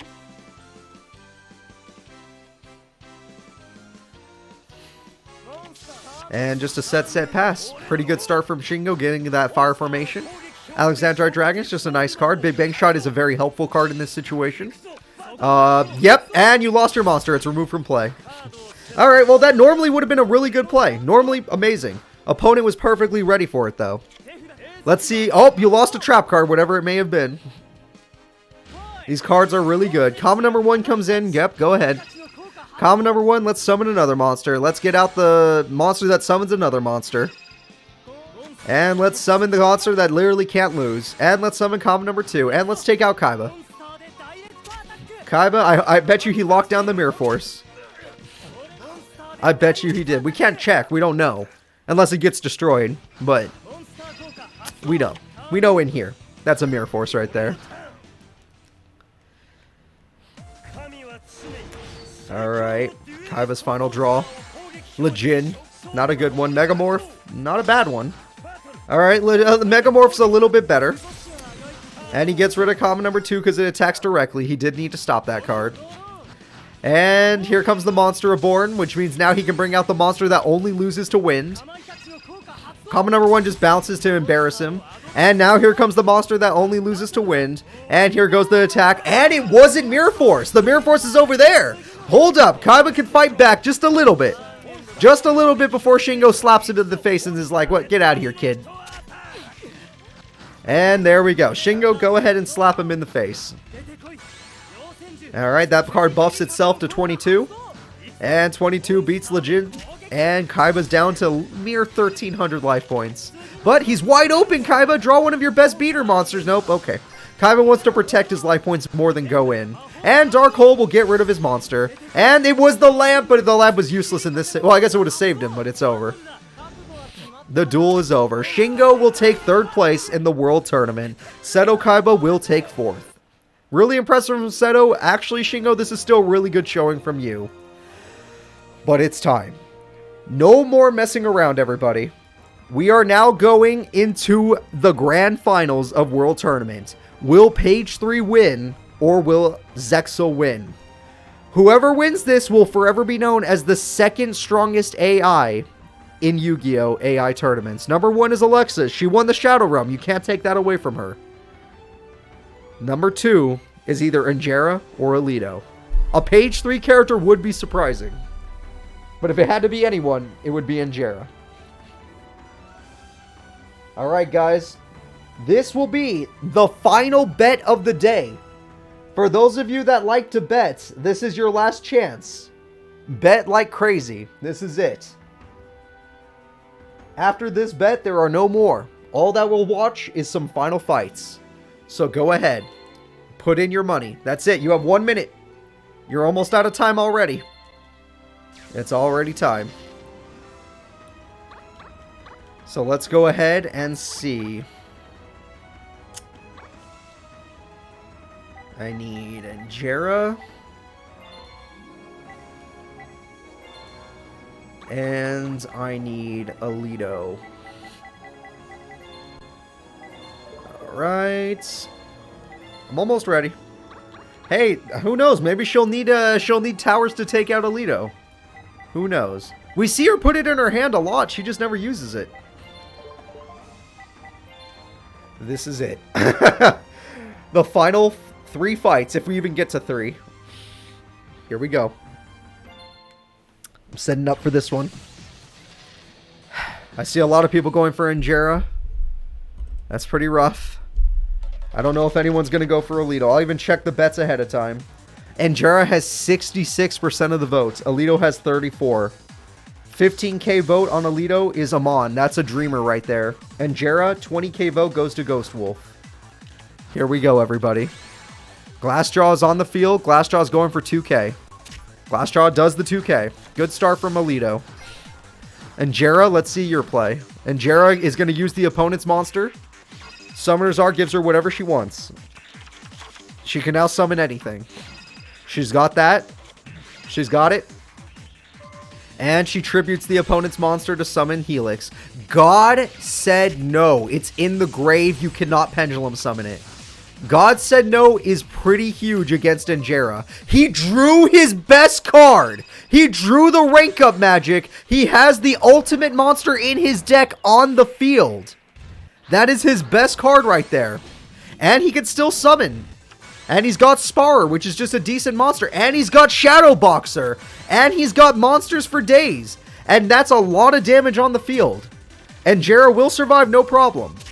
But she has no pendulum summon. She has to top deck a monster. If she does not top deck a monster, it's over. Because he has no attachments right now, which means he can't win by burn. She top decked a monster, and that monster is Scout. That's the weakest one. Limiter removal. Oh, she... Oh.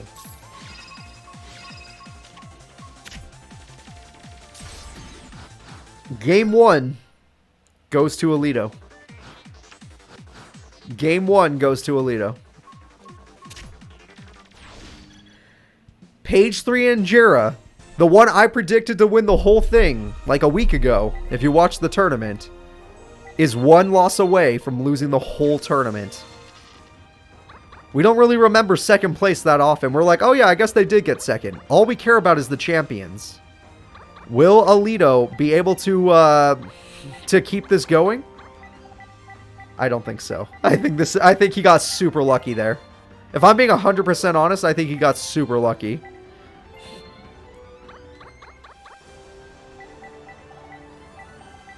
Alright, here we go. InJara's possibly final duel. Everything is on the line right now. I did say Alito was the only one who had a chance. I don't think Kaiba would have stood a single chance against her. Scout is here. 800. She got a way better start this time. And InJara shouldn't even be here. She 100% lost to Banner. You're right, Alexi Bear. Banner beat InJara, but then threw the duel because his AI brain was so stupid. And yet, she might be our champion. Reinforcements of the army. Here it comes. We got Glassjaw for the damage if he just wants damage. But he leaves himself wide open. And Bottomless takes it out because she does not want to suffer. So now she could just Pendulum Summon. As long as she has these scales, she's fine. She has everything she needs.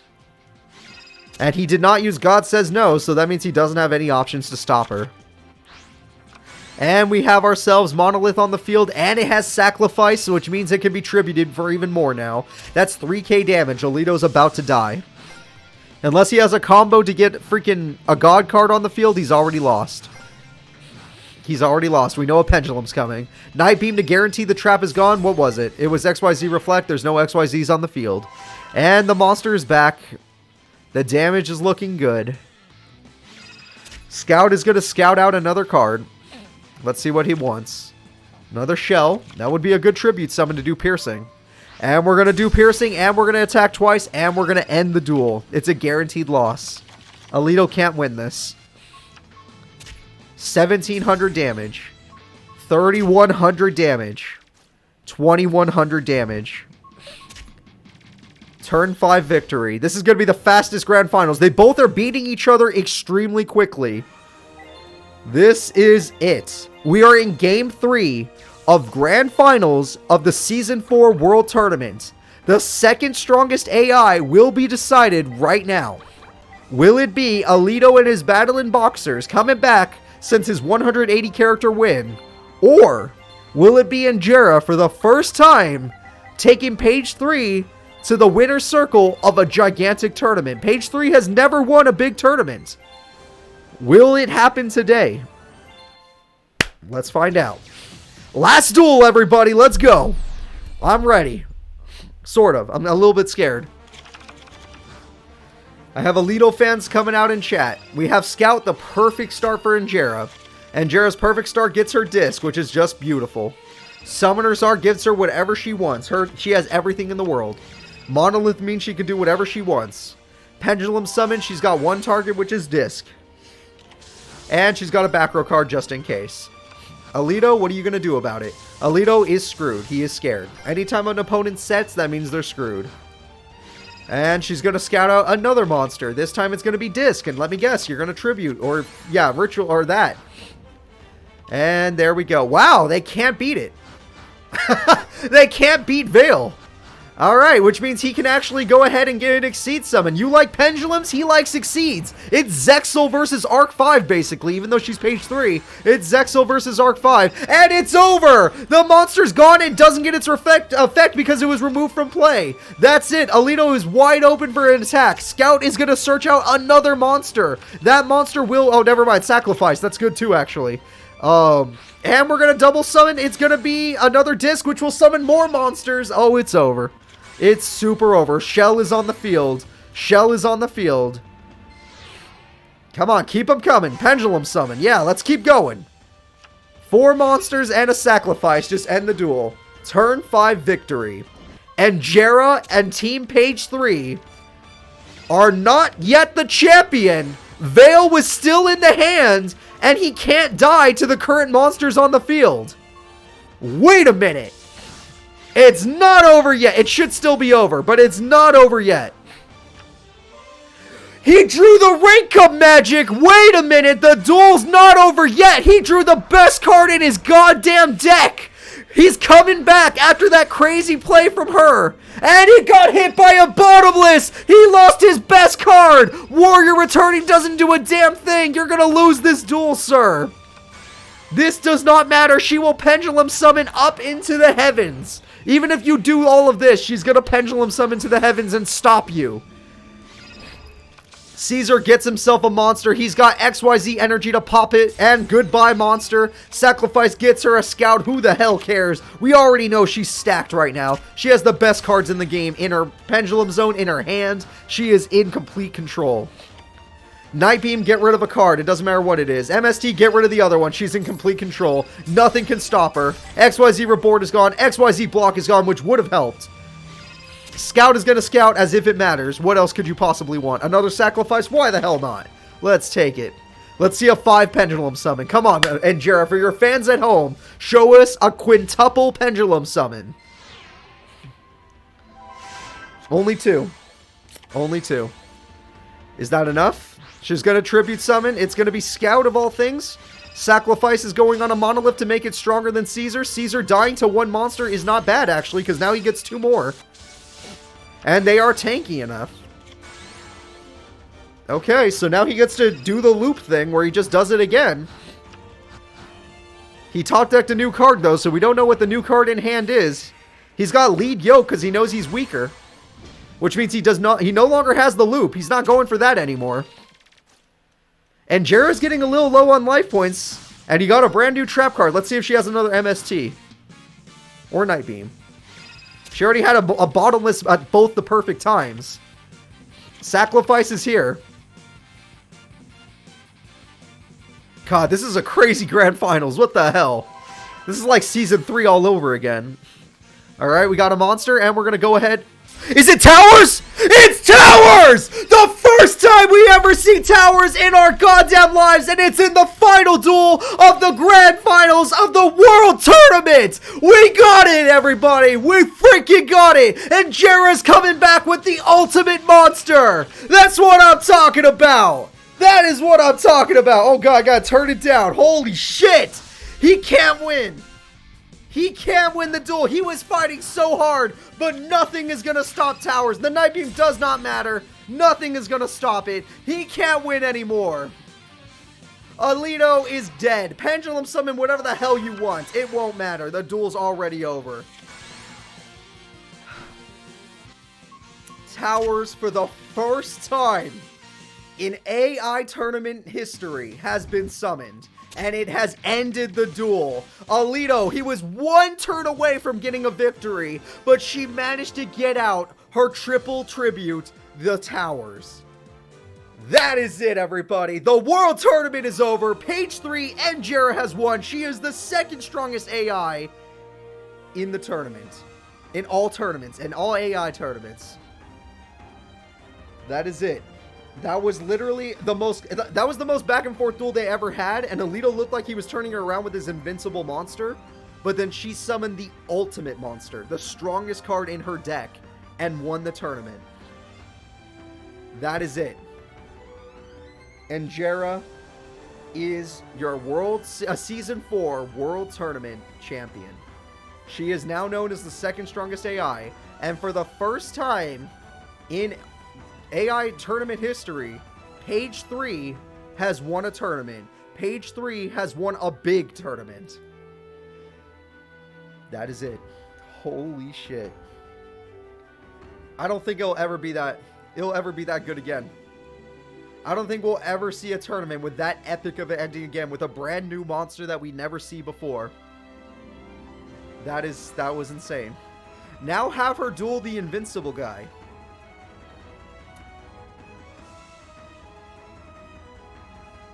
You guys want to watch that? You guys want to watch InJara duel the Invincible? I mean, it might ruin all the hype. It might ruin the hype if I let her duel him. I will only do it. Let me get this ready.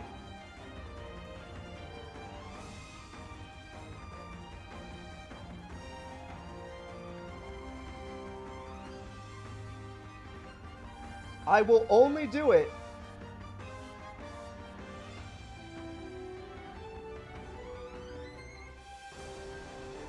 I'm putting a poll on YouTube right now. I will only do it if 50 people say yes. If not, I'm saving Nightmare for later. Nightmare is too good to be used so early. If 50 people say yes on that poll, then I'll do it. But he's too good to be used for nothing. So I can't just throw him out there. But here's your chance. If you want to try it, it's right there. It's right there. Your only hope. Oh, Nightmare will always have a chance to come back sometime. But I don't know if it's going to be with InJara. If you want him to take on InJara to show you guys how strong he really is, there's your only hope. It'd have to be 50 yeses. He's too good for this.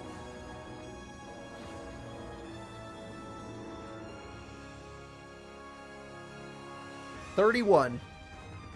Failed. We'll see you all next time, everybody.